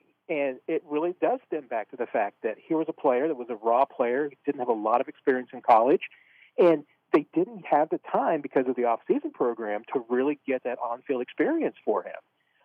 You're hoping that the experience that he got last year, and more specifically the practice experience he got and what work he's going to get this year, makes him ready. I feel like that he has the physical skill set to be able to do that. I mean, because we've seen it. We've seen the physical skills. I have a lot more questions about Lucas Niang because we've never seen it. And there's been an injury history, and he hasn't gotten to test himself yet. Yeah. Willie Gay's gotten at least to test himself a little bit and hold his own. So I feel really good about him. But that's the only one I could say that I think that it's probably unfair to put that much expectations on him, but I think he can handle it. Yeah. I'm hopeful. I just wonder if we've put a lot of faith in the microwave that we can't see through the window on just yet. But I admire the optimism, and I'm also rooting for it because I do think Willie Gay will be a lot of fun whenever he does have all that on-field experience and confidence of the system and of the coaching staff around him. So, Matt, we'll let you go. Mock draft coming up on Chiefs Digest either tonight or tomorrow morning. You got it. I cannot wait to see which receiver is there in the first round and everything else, honestly. I'll be just as interested to see how you see the draft playing out in terms of positional needs and all that stuff. Going up on ChiefsDigest.com very, very soon. Thank you, Matt. Thanks, Josh. And I will be disappointed if you do not bash my mock draft and call me an idiot online. I will do that for you. In fact, I'll do it right now. I think, you know what, we can make this agreement now in front of each other and the audience and God and everyone, but people on Twitter won't see it. If you want, whenever you tweet out your link, I will quote tweet it and say that I think that's the worst mock draft that I've seen all draft cycle or whatever. Then people will click it to see what you said. You'll get clicks. I'll get yelled at on the internet. It's the best of both worlds. Win-win all the way. All right, let's do that. Thank you, Matt. Take care, guys. Go read the story whenever it pops up on Chiefs Digest. I'll quote tweet it, call it terrible, and you can read it at ChiefsDigest.com. You can also follow him on Twitter at Matt Derrick. Let's take a break. Whenever we come back, I want to talk about some of those things. I'll get distracted by something else. We've got a lot of little topics to get to. Also, more draft talk with another guest 20 minutes from now. This show's just going to run away from us tonight, and I think that's probably a good thing because, I need someone else to talk about Tevin Jenkins for 20 minutes at a time. Did you know you can listen to Almost Entirely Sports anywhere, anytime? Well, you can. Just search for Almost Entirely Sports wherever you get your podcasts.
You're listening to Almost Entirely Sports Alex Smith isn't a top 20 handsome quarterback?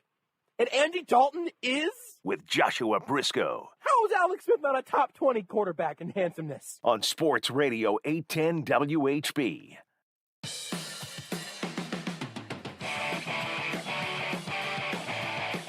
On that note, I would love, as Almost Entirely Sports, to wish a very happy retirement to a top 20 all-time most handsome quarterback, Alex Smith. You're not going to come up with 20 more than that, right? I was going to say 25, but that felt disrespectful. That's too much. That's too much. It's disrespectful, right? It's disrespectful. You know what? You know what I'm going to say?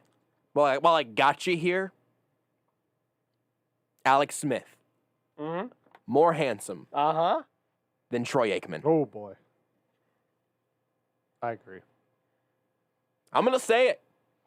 And listen, if First Take wants to pick this up again, oh, definitely. Please credit Almost Entirely Sports. It was said by a man named Beards McFly. With a knee?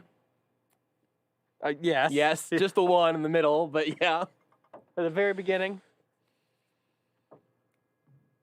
Chrome has crashed again. My computer's doing an odd thing. We're gonna restart this and hope this comes back. That's not fun. Much like Alex Smith's career, you know, this computer's been pretty good and then really was working for a while for me. Yeah. And then it's dealing with some sort of disastrous issues. Love for it to come back around. Give me one more good run. Just one more. One more good run. Just come back to show that you can, right? I saw. I didn't grab the audio of it, but I heard Andy Reid talk about Alex Smith a little bit today. He said that if he ever decides to go into coaching, which Andy Reid does not expect him to, and I think he's probably right. Yeah. But he said he'd call dibs. He gets first dibs on adding Alex Smith to his staff, and that's just fun. Like I just like that for both of them. It's just kind of a fun little snippet. Future Chiefs head coach Alex Smith. I'll tell you You what. heard it here first. If he wanted, here's the thing: like he made way more money than Mike Kafka. Yeah. And I don't know Alex Smith. I don't know Mike Kafka well enough to say this about him, but like Alex Smith doesn't seem to me like somebody who's going to like lose all direction without football, which I think is. Again, certainly not always why people go into coaching. And once again, my apologies for insinuating that Mike Kafka doesn't have anything else going on. He has nothing to live for besides coaching. But like that's not. I do not know that about Mike Kafka. Please, nobody clip this and send it to Mike Kafka. But it is why like some people weird for me to get into coaching, right? Right. My whole life has been around football, and now I can't play it anymore. But it's working in the sport when you're done, right? Maybe that's broadcasting, right? Like my guess is, and this is not a drag on Troy Aikman. My guess is Troy Aikman got into broadcast. I mean, one, drag him. You need you're looking for employment, drag but him. Also he was probably like, man, I don't want to be away from football. Drag that dude. There's plenty of reasons to drag Troy Aikman. I just think that's not the one. That's fair. Yeah. But yeah. So anyway, I don't know that Alex Smith will go into coaching. I don't know if he'll go into the media. I don't know what he'll do. But you want to know how much he announced his retirement today? How much money Alex Smith made in his career? Sure. Just as soon as I finish my last sentence, I'd love to hear that. Sorry about that. No, that's all right. Go ahead. You want to guess? I thought yes, I would like that. I thought the sentence had ended, and so I started to talk. I thought it was fine. like I thought rapping. I thought I had timed it up well, and I did not. I do think there's something to be said for us doing a decent job of like cross-fading our sentences, but sometimes we're not as good at it. No, but it's fine.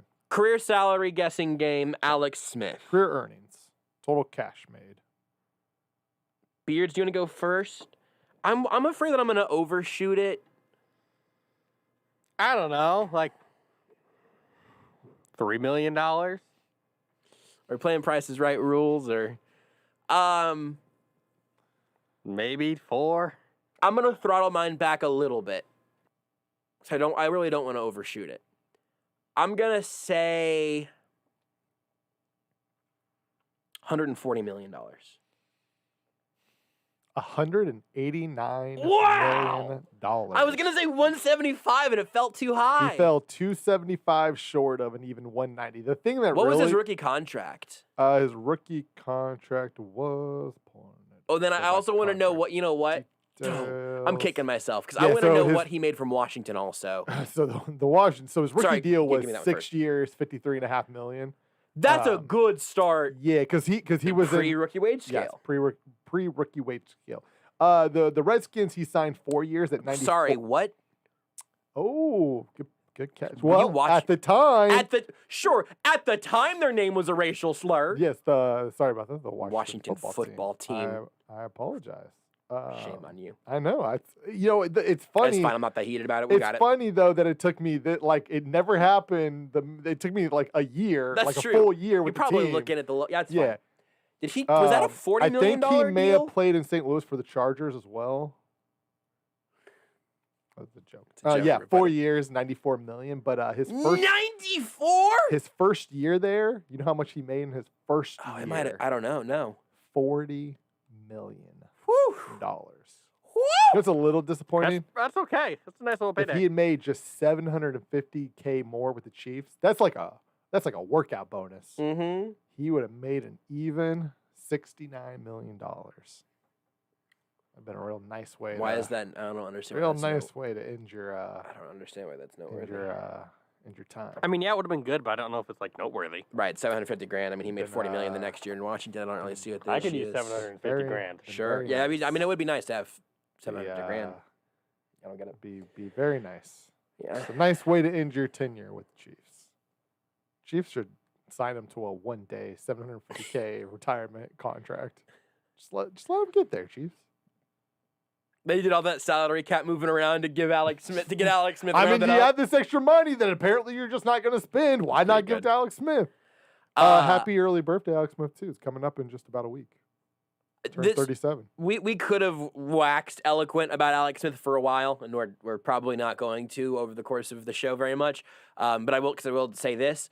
Genuinely, think about where the Chiefs were at pre-Alex Smith.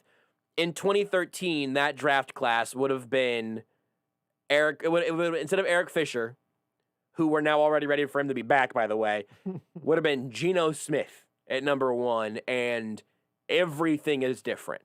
So yep. I think, I can't remember who it was. I think this may have been a particular dead to the show, friend of the show, who tweeted that the Chiefs did ultimately outgrow Alex Smith, but they would not have gotten to that point without him. And you could say, or his equivalent, but his equivalent wasn't super available at that time. And even with the first overall pick in that year's draft, the Chiefs got the best quarterback who was available by getting Alex Smith for 2 second-round picks. And again, I don't want to overstate or estimate how much of an impact he had on Patrick Mahomes, because I think that probably gets out ahead of our skis a little bit. What I will say is for the years that he was the starter, also breaking the playoff drought that the Chiefs had, Alex Smith was absolutely instrumental into what the Chiefs were rebuilt into, with Andy Reid, with John Dorsey at the time, to Brett Veach, with a sort of different version of Clark Hunt with Andy Reid at the helm. Truly instrumental to getting the Chiefs to where they are now. I believe that so much that we're going to go to break, and I'm not even going to make a joke about any of those things. Take the show with you wherever you go. Listen live on the Sports Radio 810 mobile app and 810WHB.com.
Although a 1-2 punch of Alex Smith and Sam Bradford, that seems like a handsome backfield. With Joshua Brisco. Rodgers, Brady. Yeah. Not 1-2 necessarily, but that's a handsome enough. That's Contenders. Yeah, right. That's Who's not at the bottom of that list. Ben Roethlisberger and Peyton Manning.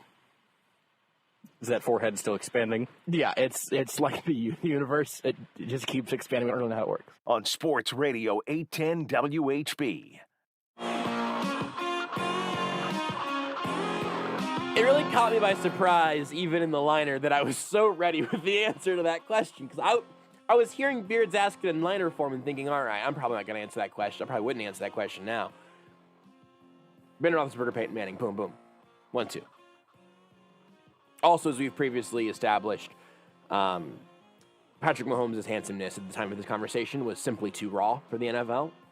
And, needed to really come into his own. I'm trying to think about the sort of power ranking we could do in terms of like all-time handsomeness quarterbacks, but specifically Chiefs era Alex Smith, I think is, if not an absolute top 25 lock, would be a juggernaut underdog in a March Madness style bracket. Guys, unrelated, I know what bracket we're gonna do next March. Oh boy.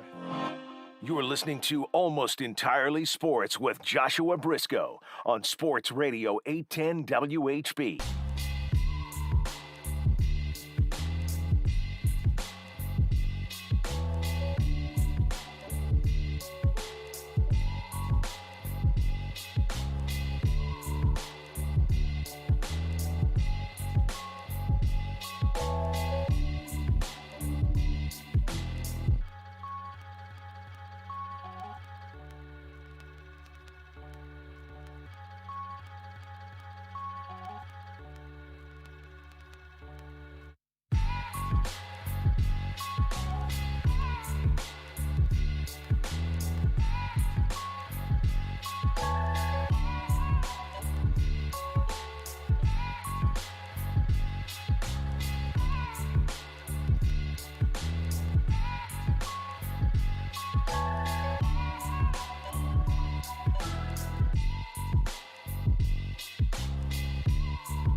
He's got all the insight you need, and we'll take your questions. It's Greeny, starting 10 a.m. Eastern on ESPN Radio and ESPN Plus.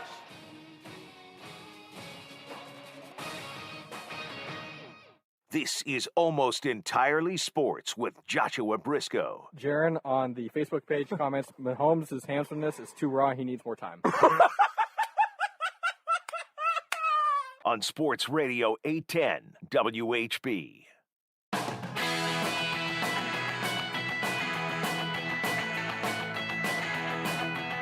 I know that we're going to solve an issue in this segment here right now because for so many people, these last several weeks, months really, you've just had such a hard time finding anybody who's willing to talk about the NFL draft with you. I know, it's been difficult. Years, some say. We've barely been doing it as the only thing we've been really caring about over the last couple of months.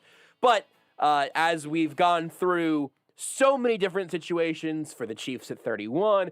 We've talked about so many different position groups and so many different players and so many different angles, and we've been very kind of hyper focused on a few specific things. We're gonna get a little bit smarter here with Zack Patraw of NFL Draft Bible. You can follow him on Twitter at NFL_Zack. You can follow at NFL Draft Bible on Twitter as well. They've got all sorts of work up on si.com/NFL/draft. You can go there right now and see everything they've put up on the site. They've got the Draft Bible database, which I just retweeted, which you can see on my Twitter account. Zach, my first question for you above anything else is, are you okay? Do you need a nap? Can I do anything to help you get through these next couple of, this next week and a half or so? Hey, man, there's no such thing as sleep around here when it comes to draft season. Do I need a nap? I probably could use a nap here, but that's not going to happen until May rolls around. You guys have been cranking out an absolutely unbelievable amount of talent in an unbelievable number of places. I'm going to ask about a few things in particular, but is there anything else that people need to know in terms of finding all your guys' work? Did I miss anything? Yeah, I mean, I think you hit on most of it. I mean, the one area that I would like to bring up real quick is the draft guide. Yes. We put that out. It's on allaccessfootball.com. You could go purchase the downloadable guide. We actually, it was funny. We had a bunch of books, waiting to be sold, and within like 2 or 3 days, we had that like all sold out. So good. Unfortunately, the book is sold out, but you can still get the downloadable product, and that's got just about everything you need from team needs, player interviews, scouting reports. I mean, it's got it all in there, and it's really cool. I actually got mine in the mail a couple of days ago, and I've just been looking over that thing. It's really cool to see that product all come into place. Yeah, being able to get the hard copy, that's got to be very, very cool. And so that's at allaccessfootball.com. You can go check out the full draft guide there as well. Again, just so much stuff from this whole crew. So I want to talk about a few things specific to the Chiefs, though, because I'm selfish, first and foremost. We have been talking since the Super Bowl breathlessly for days and weeks on end about the Chiefs' left tackle spot, especially whenever they cut Eric Fisher and Mitchell Schwartz. The tackle position got super thin here. And by the time the Chiefs are picking at 31, a variety of various outcomes could obviously come to pass. If you zoom out over the entire tackle class right now, From Sewell at the very top of it to the depth in the later rounds, what's your handicapping of the draft class specifically at the tackle position right now? Yeah, looking at the left tackle position in particular, you got you talked about Sewell already. He's going to be a top 5 pick more than likely. Christian Derrick is coming around, and he's going to be one of those guys that I could see going top 10. And personally, I like him a lot. I think he's a guy that you could see going a little later than he should, and being one of the better tackles in this class. And then talking about where you guys are sitting around 31, Jalen Mayfield is a young kid. He's a redshirt sophomore, I believe. Maybe he was a junior. Out of Michigan, I think he's a very talented player. You got Deontay Smith from Eastern Carolina, who shined at the Senior Bowl, and is someone that I could see going in the 3rd round and being one of those guys that you get a steal in the draft.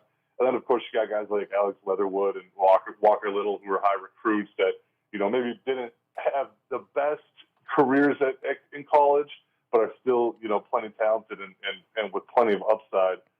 So there's plenty of talent in this draft class when you look at the tackle position. What's most interesting to me is whenever you hone in specifically now on that 31st overall pick, where you've got Sewell, Slater, Darrisaw, and Jenkins, and Tevin Jenkins has become an honorary member of this team at this point. We've talked about him so much over his last couple of weeks. What do you think the chances are specifically that Jenkins would be on the board at 31, or do you think the Chiefs have to move up if they really wanted to get him? I personally think this is going to be a guy you're going to have to move up for. I did a mock draft it was probably about a month or two ago, and I had him as a top 12 pick. I had him 12 going to the 49ers. I liked him a lot. And then I was talking to some guys around the NFL, and it sounds like they're just a little bit lower on Jenkins, so I think he's probably going to end up falling to the 20s. Nonetheless, sitting at 31, I think you guys are going to have to trade up and go get him if that's your guy. So with the cutoff there being kind of those first 4 guys, then you get into this group with Samuel Cosmi and Alex Leatherwood and Jalen Mayfield. You mentioned Liam Eichenberg, Dylan Redunds, and Walker Little, and all those guys, right? And maybe there's a drop-off before Little there. You could put the drop-off wherever you want. But it does seem like there's maybe sort of 3 tiers, with those first 4 guys being in one, and maybe Sewell exists on his own. I get that. But whenever you look at specifically the value at that 31st pick, they might have their choice of Cosmi, Leatherwood, Mayfield, Eichenberg. But do those guys for you, do they project as being potential day 1 starting left tackles, or after you get through those top 4, do you start getting a little more concerned about how much time they'll need to develop and where exactly they fit in?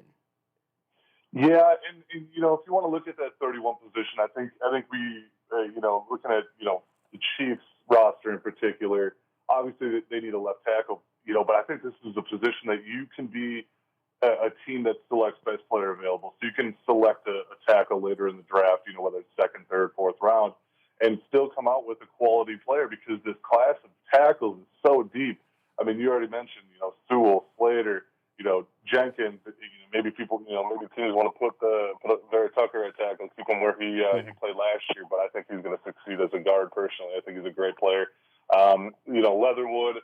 I like him as a guard, but watching NFL Network today, he was talking about he feels more comfortable at left tackle. But I still didn't see first round level talent. But when you got a guy that's athletic, he's a high recruit. He's always going to go earlier than you really expect. So Leatherwood, first round pick, probably not. Walker Little, first round pick, probably not. But I still think those are going to be guys that you can get around the 2nd round, and you'll be able to find a spot for them on your team. We've also talked a ton about arm length, and kind of throughout this process, we've all sort of realized that Andy Reid typically does have a type. I think the cutoff is usually around 34.25 inches for a tackle. You don't have to predict what Andy Reid's going to do, but how much stock do you guys put into something like arm length for a tackle? And then can you speak to the specifics of this group being what appears to me being a bit of a short-armed tackle class, which is sort of an odd thing to say out loud?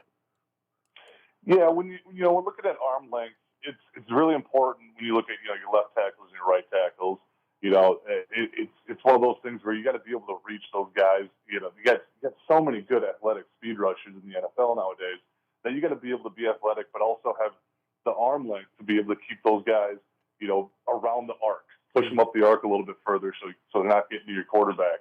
And being that some of these guys, many of these guys have a little bit shorter arms, despite push them into being guards, just because, you know, when you look at guards, they're a little bit more stocky. You got more strength. You got, you know, the arms are a little bit shorter.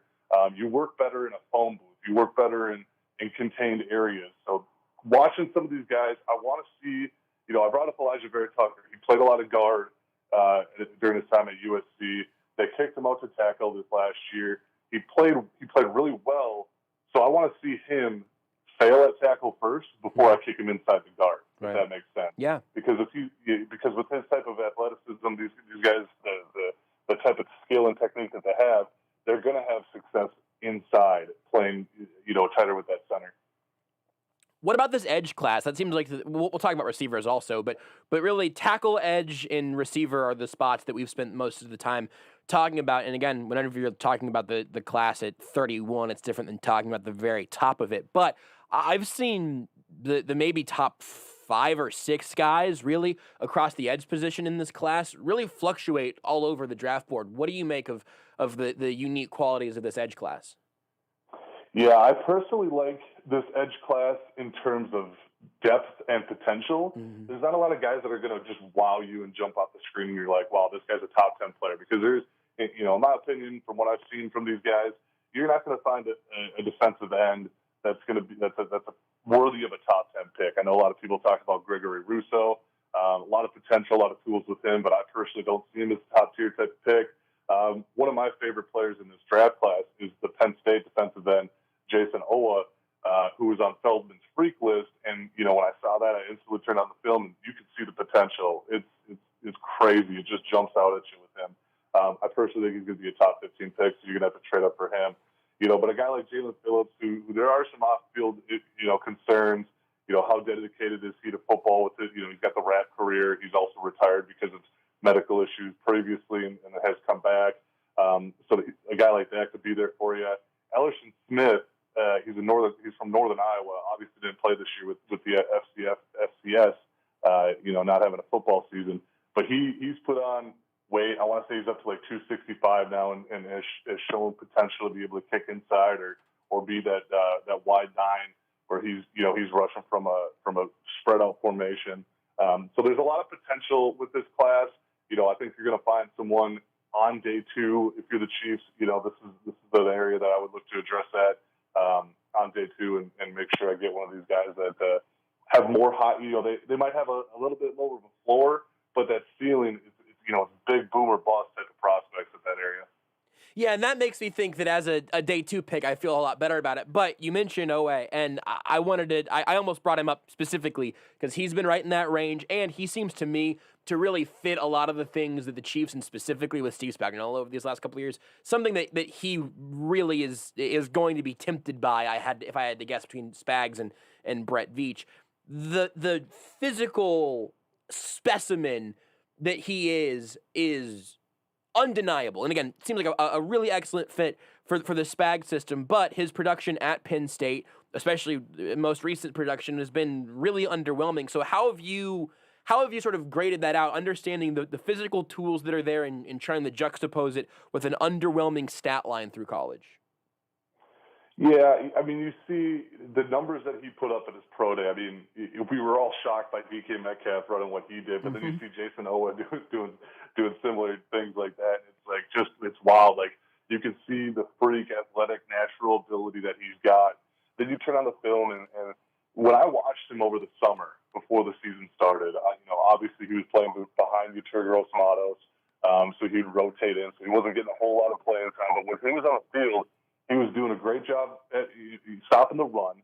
He was doing a great job getting inside and making things tough for the offensive line and the quarterback. And that's something that you look at that type of upside, the athletic ability. Yeah, it's you know, the stat line, it's not great, you know, but it's still something you can work with because you got to find those natural tools and those natural abilities. And Owa's definitely got them. And then you look at the numbers and you just pair it all together.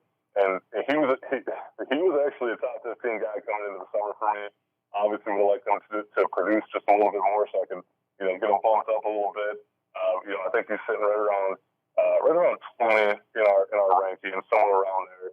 Just because there's so much potential. I mean, we have a grading scale where we have the current player value, but then we also have potential player value. So would go off of what kind of like a ceiling floor type of deal there, and his potential is just off the charts. The receiver class is super interesting to me because if Rashad Bateman's there at 31, I think that the Chiefs would be extremely tempted by him. I think that might be true for a number of those guys in the top couple of tiers of this receiver class. They lost Sammy Watkins this offseason and didn't really replace him despite being in on a couple of veteran guys like Juju Smith-Schuster. So I really think the Chiefs are going to be legitimately in on a receiver early in in this draft if they find the value there. But I also continue to, as I've gone deeper into some of the guys not at the second or third round cutoff, but even later in the class, the number of names that I've fallen in love with in the 5th and 6th round, which I try very much not to do because that usually doesn't end very well for me. Even deeper, this class seems pretty remarkable. So what do you make of the receiver class? Yeah, this is a historic receiver class. I mean, this is outstanding the talent that we have in this draft class here. You talked about Rashad Bateman. I think that would be a great pick for you guys. You could use he's got a decent sized body. I know he's around sub 200. Always played right around sub 200. So he's a very good prospect. Me being in Minnesota, I get a chance to watch him quite a bit. But then you look at even more of these guys. There's just so much talent all around. Whether you want to look at like a guy like Rondale Moore, who could be there at 31. But personally, I want you guys to get a wide receiver that's got some strength. Got some. He's a little bit more of a bigger body. So there's a lot of those guys that you can find just about anywhere, which puts you guys in a great position at 31 to really address any position that you want to, whether it's defensive backs or the defensive line. If you want to get some offensive weapons like a wide receiver, or address the offensive line, because you're going to be able to find a wide receiver just about all over the place in this entire draft class. Whether it's like a guy like Trey Nixon from UCF, Devontae Coxey from Memphis, Ben Skoranek from Notre Dame, who had a solid Senior Bowl. He's talked about the potential of moving him inside too. So later round guys like that. But one guy I want to talk about though is Josh Palmer, who's the guy that I think you guys should take in the second round. He's the wide receiver from Tennessee. Had a really good Senior Bowl. I liked him a lot. I got a good close look at him. I think I watched about 12 games from his career, and there was one thing that stood out is that he wins those jump balls. And you got a guy like Tyreek Hill, who obviously can stretch the field. McCole Harbin, I mean, he can just about do it all as well. But then you look at Josh Palmer, a guy that can go up, get the ball, attack at the high point, plays above the rim really well, and he's big, strong, and physical. I think you guys will definitely benefit from a guy like Josh Palmer, and the same can be said for a guy like Seth Williams from Auburn, who does that same thing. So definitely plenty of talent at wide receiver, which leaves you guys in a great position at the end of the first round. Yeah, I don't know where they'll end up pulling the trigger there, but there are so many guys among that receiver class that I would just be immediately excited to have an excuse to go look at more closely and see how Andy Reid would figure to use any of them in the offense. Shifting away from the Chiefs side of things, I'm just curious where your quarterbacks have fallen at this point, because we've known since basically the dawn of time that Trevor Lawrence is going 1-1, and it was just a matter of who's going to have that pick. But with the movement we've seen from teams like the Niners, with the Jets obviously taking a quarterback, trading Sam Darnold was a formality, it seemed like at that point. And then you have teams like the Falcons, whose future is probably a little bit up in the air. Teams like the Patriots, who might trade up for somebody. Where have you sort of drawn some lines in the sand? Do you find yourself having any arguments about the guys at 2 or 3? Where are you on Mac Jones, and how do you think it ultimately pans out? Yeah, when you look at the top 5 guys, it's definitely between, everyone that you said, Trevor Lawrence, Zach Wilson, Trey Lance, Justin Fields, Mac Jones. And honestly, you can make the case for, just about anyone after Trevor Lawrence. I talked with Jim Mora, and you mentioned the Atlanta Falcons. We talked about the Falcons trading back with Miami at 6, and the Falcons taking Trey Lance, letting them learn from Matt Ryan, because, it's inevitable. We all know where Trey Lance played. He played at North Dakota State University. It's a lower level competition school, the school that he plays against. Didn't play last year. He played the one game last year, excuse me. I believe it's only 18 games that he's played throughout his college career, if I'm not mistaken. I might not have that number exactly correct, but playing time. It's just not there. I personally like Trey Lance. He's got all the tools, the physical ability. From everyone that I talk to, he's a leader out there. His teammates love him. So he's definitely a solid prospect that needs to be talked about a little bit more, but also needs to be behind a veteran QB like a Matt Ryan, which would be great to see. And then Zach Wilson, he's pretty much locked and loaded to the Jets. It sounds like from what I've heard. And also, I know people don't want to talk about it, or people don't even want to hear it. I should say, is Mac Jones is going third to the Niners. If he's not going to the Niners, I'll be honest with you, I'll be surprised from everything that I've heard and the people that I've talked to. And then Justin Fields, great player. He's played on a big stage and performed well, in just about every game. You look at the games like Northwestern and Indiana, though, and he really struggled last year. So what kind of prospect are you getting? Are you getting a guy that isn't stepping up in every game? Is he going to not have that type of level of play that he has against a team like Clemson, or you look at a team like the Bucs at the next level? When he plays these big games, is he not going to be able to step up? You never know. It's one of those things you got to get him in the building and get to know him a little bit more. Justin Fields, I think, is a great prospect. I think it's someone that brings a lot to the table when it comes to his athletic ability, his arm accuracy. He's got decent arm strength. I'm not too worried about that. So you look at these top 5 quarterbacks. It's a good quarterback class, man. Tell me, because the top 5 being all like excellent, something I've heard a few times that I'm excited about, because I think the NFL's fun whenever it's got young quarterbacks trying to get their footing, and obviously here in Kansas City we don't have much to be jealous about, so we're all pretty self-secure at this point. But explain to me why. Not even why you're pretty sure that Mac Jones is going to go 3, but what you think the Niners have seen to fall in love with him over Fields, over Lance. He's improved his footwork extremely well. His ability in the pocket, he stays clean for the most part. He plays smart. He's not going to sit there and turn the ball over left and right. I mean, that's what you want in your quarterback, is to not turn the ball over. Is he this, wowing type of prospect where he's going to, gun the ball 60, 70 yards down the field? No. I mean, you're going to have to, play that type of offense where it might be a little bit more, dink and dunk, and then hit him in the middle of the field with some intermediate passes. So it's not going to be these big wow plays from him, but it's going to be one of those types of quarterbacks that you have a defense is going to get sucked up a little bit more, and you can drop a pass over to, if you talk about the Niners, to a guy like Deebo Samuel or Brandon Ayuk and get them the ball in their hands past the top of the defense and make some big plays.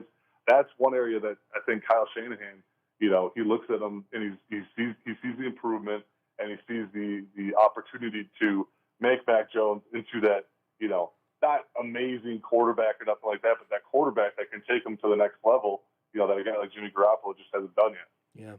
Yeah. I'm gonna go both directions on this, so we'll go positive and then go negative. I want to know somebody that you think we haven't, not you and I, but that collectively we haven't talked about enough throughout, maybe the first round or two of this class, where you say, man, this guy's not getting enough hype, and I really think he's going to be, whatever his position, whatever his role, he's going to be a star, and other people aren't seeing it that way. Oh, this one's super easy for me, man. Kenneth Gainwell, the running back out of Memphis, who he opted out, due to COVID reasons. I believe he had either a family member that had COVID or some other type of medical issues, but he's a tremendous player that can catch the ball in the backfield, has great vision, good burst, good enough long speed that doesn't concern me. I think he's going to be a player that everyone was worried about his size. He played at sub 200, but he came in at 201, just above 200, and that's kind of like that threshold that teams like, is to be, above 200 if you're a running back. I think Kenneth Gainwell, get him into an NFL locker room, get him into an NFL weight training program. I think he's going to be someone that can really succeed and be one of those, day 2 prospects that you're like, wow, how did we not see him? A lot of people are going to say that the COVID opting out, that didn't give us a chance to see him enough. But I think that's definitely someone that's going to shine at the next level. All right, then give me somebody from that first round or so, the higher pick, the better. You go, man, he's going to go high. This team's going to say that they're confident in him as a first-round pick, but I don't see it. Yeah, this is another, pretty easy one for me, I would say. I'm going to go, is he a first-round prospect anymore? I'm trying to think, because a lot of people talk about him as a first-round prospect. I was just going to go with it, though. Andre Sisco, I believe he's falling around that, mid to high 2 range, but I know a lot of people were talking about him being a first-round prospect. Yeah, I think he's got solid instincts. I think he's, one of those guys that, you put him at free safety and let him roam center field, but he doesn't have that, tackling ability, that hard-nosed type of safety prospect that you want in your back-end defender. That's a guy that I'm thinking he's either going to end up dropping later than we expect, or ends up not being one of those guys he ends up being one of those guys that gets taken early, but ends up being kind of one of those busts that, I hate to talk about a prospect being a bust, right. but, I do think he's someone that we could see struggle early in his career, but I do hope he develops into one of those guys that proves me wrong. Yeah, that's a good way of putting it, because you don't want to feel like a hater. There's no fun. Listen, here's a quick backstory. The short version of the story is I have to get tased still because I said last year that I would be shocked if the Chiefs took a running back in the first round, and I said I meant it literally, and so now, and I said that on a podcast, and I'm an idiot, and that's where I ended up. But it's no fun to feel like a hater, you can say you hope that the guy proves you wrong. Don't do electrical base bets though. It really, there's no reason. I'm an idiot. Oh, I've been tased before. I will never make a bet like that ever again. Oh, man, that doesn't really fill me with confidence, Zach. That doesn't fill me with... I still haven't done it yet. Oh, okay, all right. That's not fun, man. I hate to tell you. Well, I mean, I don't think I would have felt a whole lot better if you would have lied to me, so that's fine. All right, man. Well, on that note, I'm gonna sit and think about my stupid life choices. Please tell everybody all the best places to check out all the work that you guys have been doing leading up to this draft. And if anyone wants to crunch some information, you can go to allaccessfootball.com for the Draft Bible PDF. That's available there. Tell them where everything else is if they want to support NFL Draft Bible. Yeah, I'll try to keep it as condensed as possible because we're just about everywhere. I feel like you mentioned allaccessfootball.com. Yeah, that's where you can purchase our NFL draft guide. We're gonna have that. If you go all access too, check that out. You can get scouting reports all the way through next year and beyond. So we got so much for you there. SI.com/NFL/draft is where you can find all of our content. I just got. I want to say it was like 16 article submissions from my writers. So we got the content cranking over here, man. I gotta get back to work over here. They're gonna have a lot of new stuff up. We actually have some Jim Mora videos going out too, with articles surrounding those videos. So it'll be great to hear, what Jim Mora had to say about, some of the topics that we got. I'm on Twitter at NFL_Zack. I try to post all the content that we put up on the website there as well. And the database that you mentioned early on, I've been working on that. We're over 15,000 players. It'll be hard to miss anyone. I don't think we missed a single player in college football. So definitely have a lot of stuff for you guys out there. It's unbelievable, man. You guys have done incredible work. I've really enjoyed following it since you guys really leaped onto the scene with all the SI stuff. And I'll tell you also, I'm looking forward to cheating off of your content whenever the Chiefs do end up making their selections, because you're going to have something about whoever it was they took. And I look forward to going back and checking that out because I cannot possibly read all of it ahead of time. Thank you, man, for making the time tonight. I know you're busy. And maybe we'll talk to you after the draft as well whenever we do know who the Chiefs are selecting. Absolutely, man. I'll be down in Cleveland, too, so if you need anything, feel free to reach out. All right, I will. I'll take you up on that. Zack Patraw, follow him on Twitter. Again, his personal account it's at NFL_Zack, Z-A-C-K. You can also follow at NFL Draft Bible on Twitter. I'm following both of them there. And again, si.com/NFL/draft will take you to their entire draft page. It's just...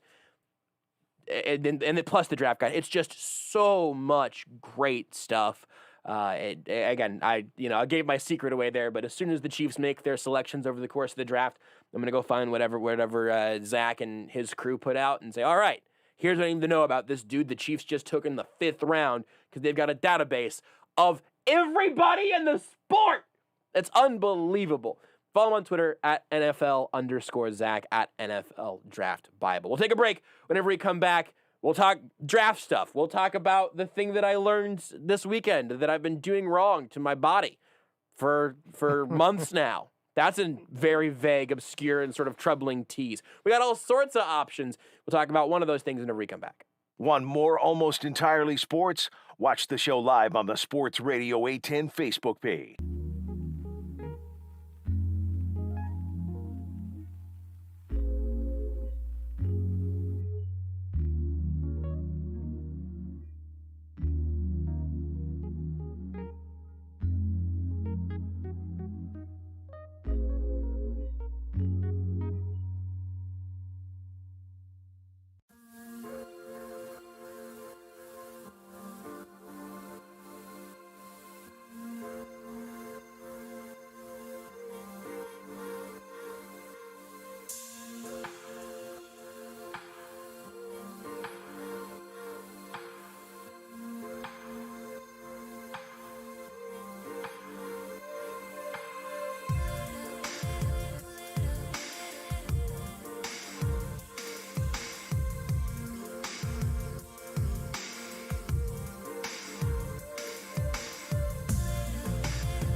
You're listening to Almost Entirely Sports. Brad says that a radio host at a station unaffiliated with this one said today that if the Chiefs win the Super Bowl this year, Alex Smith should get most of the credit. Do you agree or disagree?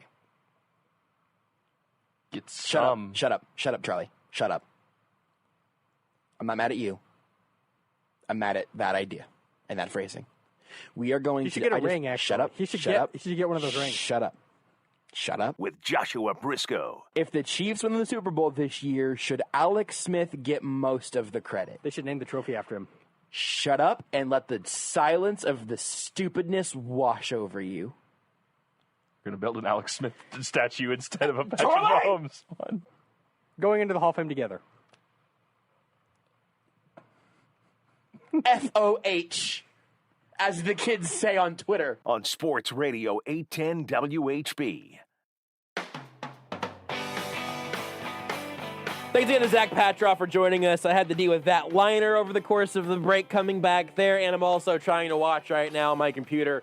Suns Bucks is in overtime, and Mikal Bridges hit a bomb 3, and then the Bucks went and hit a 3. And now, right now, I'm watching on the Bucks Bally Sports stream. You got to watch stupid Bucks fans dance. Bally Sports and their stupid score bug. It's just bad. So you guys are going to get a live reaction to me watching. I'm on a delay, so in the delay over the air is going to be like an hour and a half. But the Suns games are going to actually have, already over. That's probably if you're watching. That actually might on the Twitch feed. That might be true. It's not. Please don't tell me what happens because I'm going to watch, and now we're going to make content out of this. I'll also say what happened to Devin Booker. I was going to say the same thing.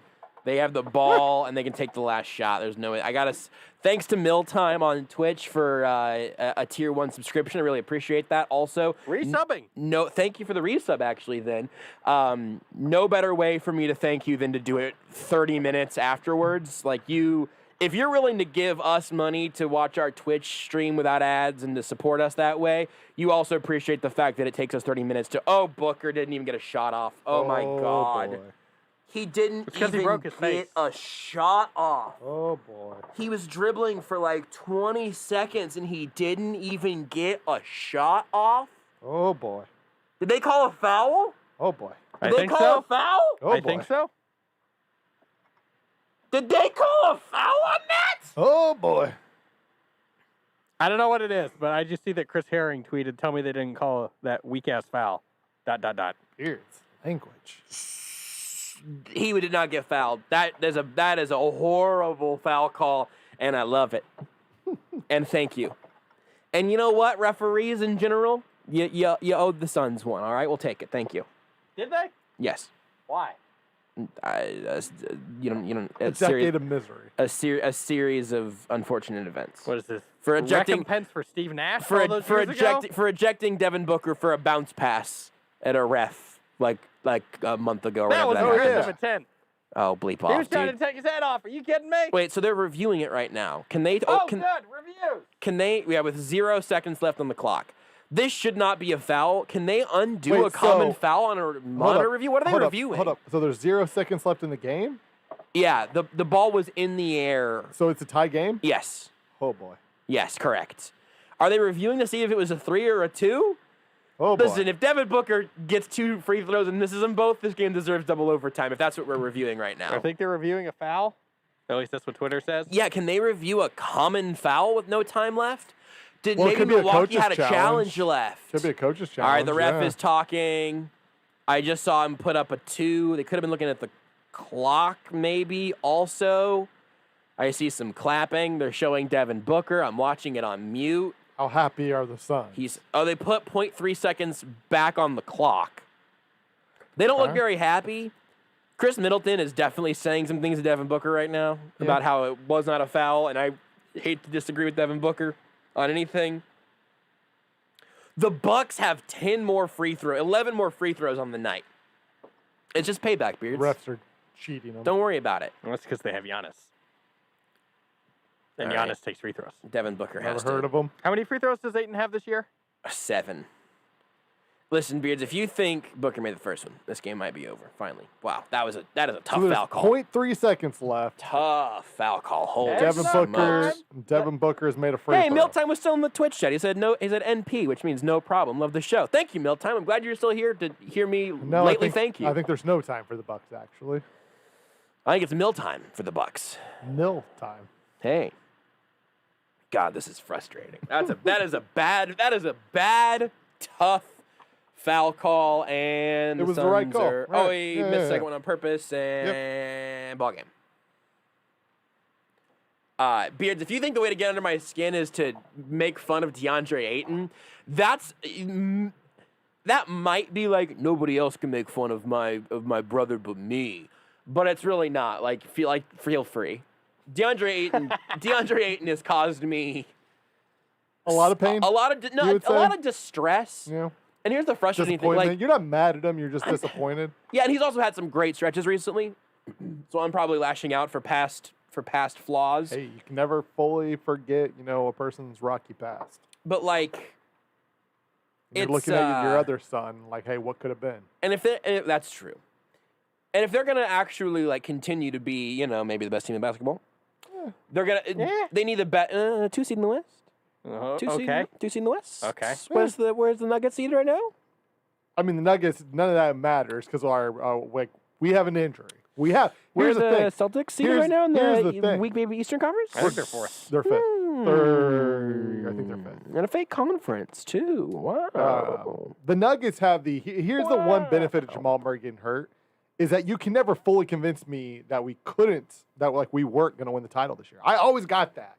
I can always at least say, well, if Jamal Murray were healthy, fill in the blank. I at least got that this year. Well, if the Celtics would have traded all those draft picks for good players. Because I'll be able to say if Jamal Murray was healthy with the league MVP, who knows? I've always got that. What are you pretending to be angry about, Beards? Your bad basketball team? No. Did they lose to the Bulls? They did. Tonight? Oh, I didn't even know that. They did. Oh. I think Tatum was 3 for 12. Oh! They're not 12. He did have his first triple-double, He did.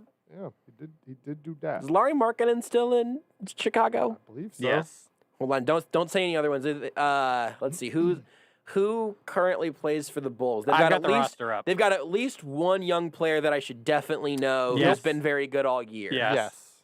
Oh.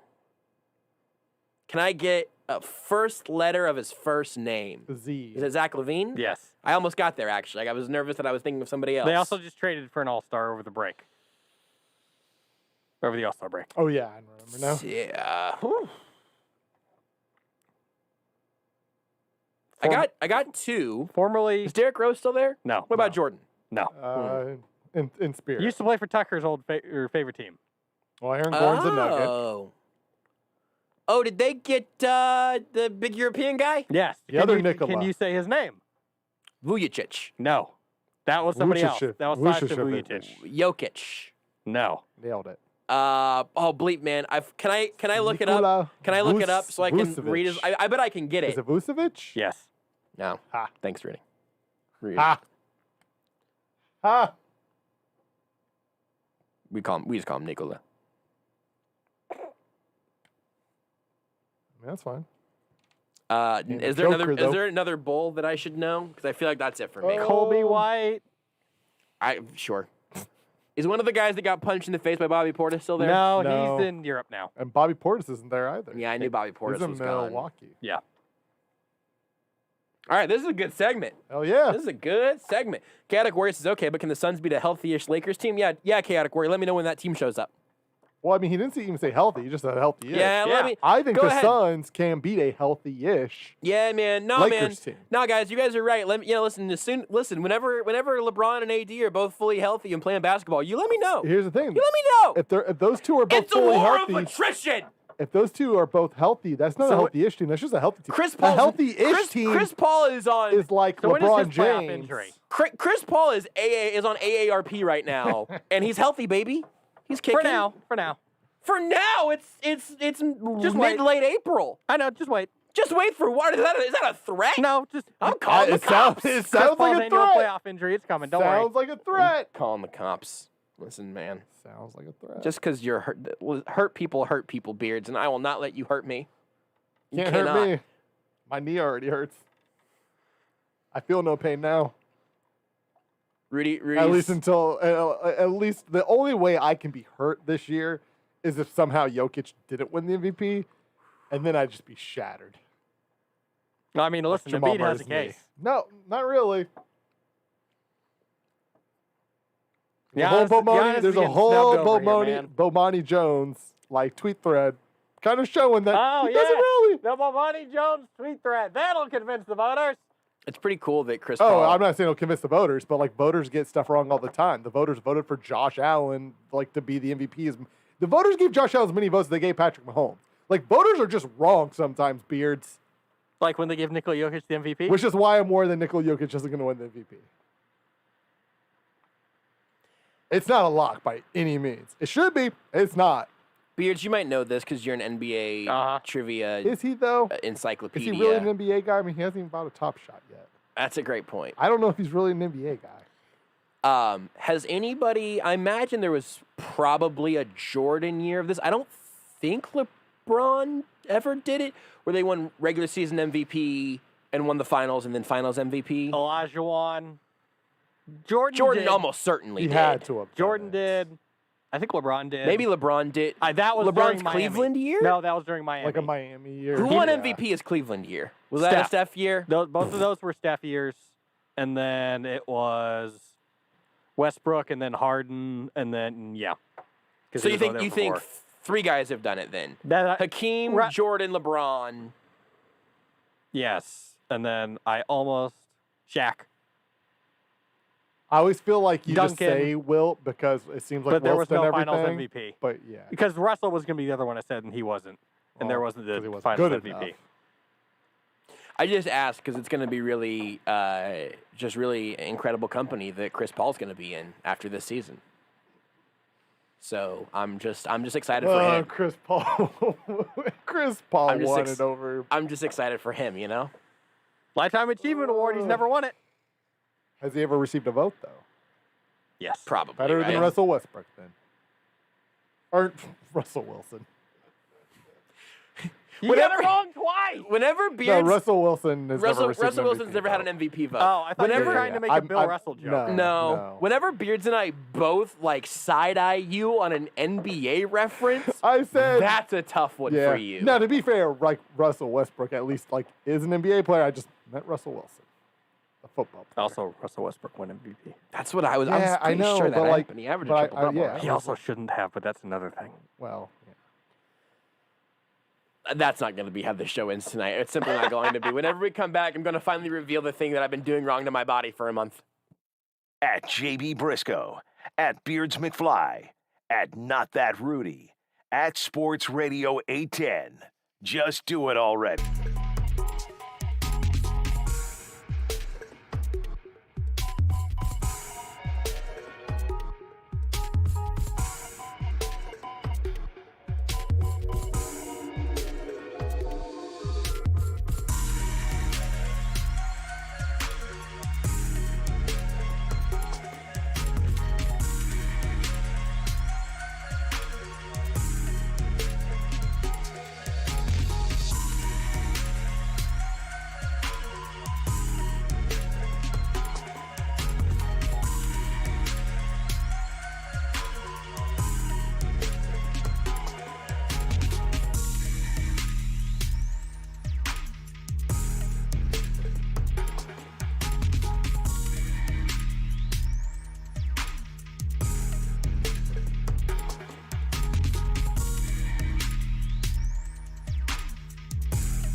Early Sports I'm not calling for Alex Smith to get shipped out of town. with Joshua Brisco I will carry Alex Smith to the airport on my back like a koala. on Sports Radio 810 WHB.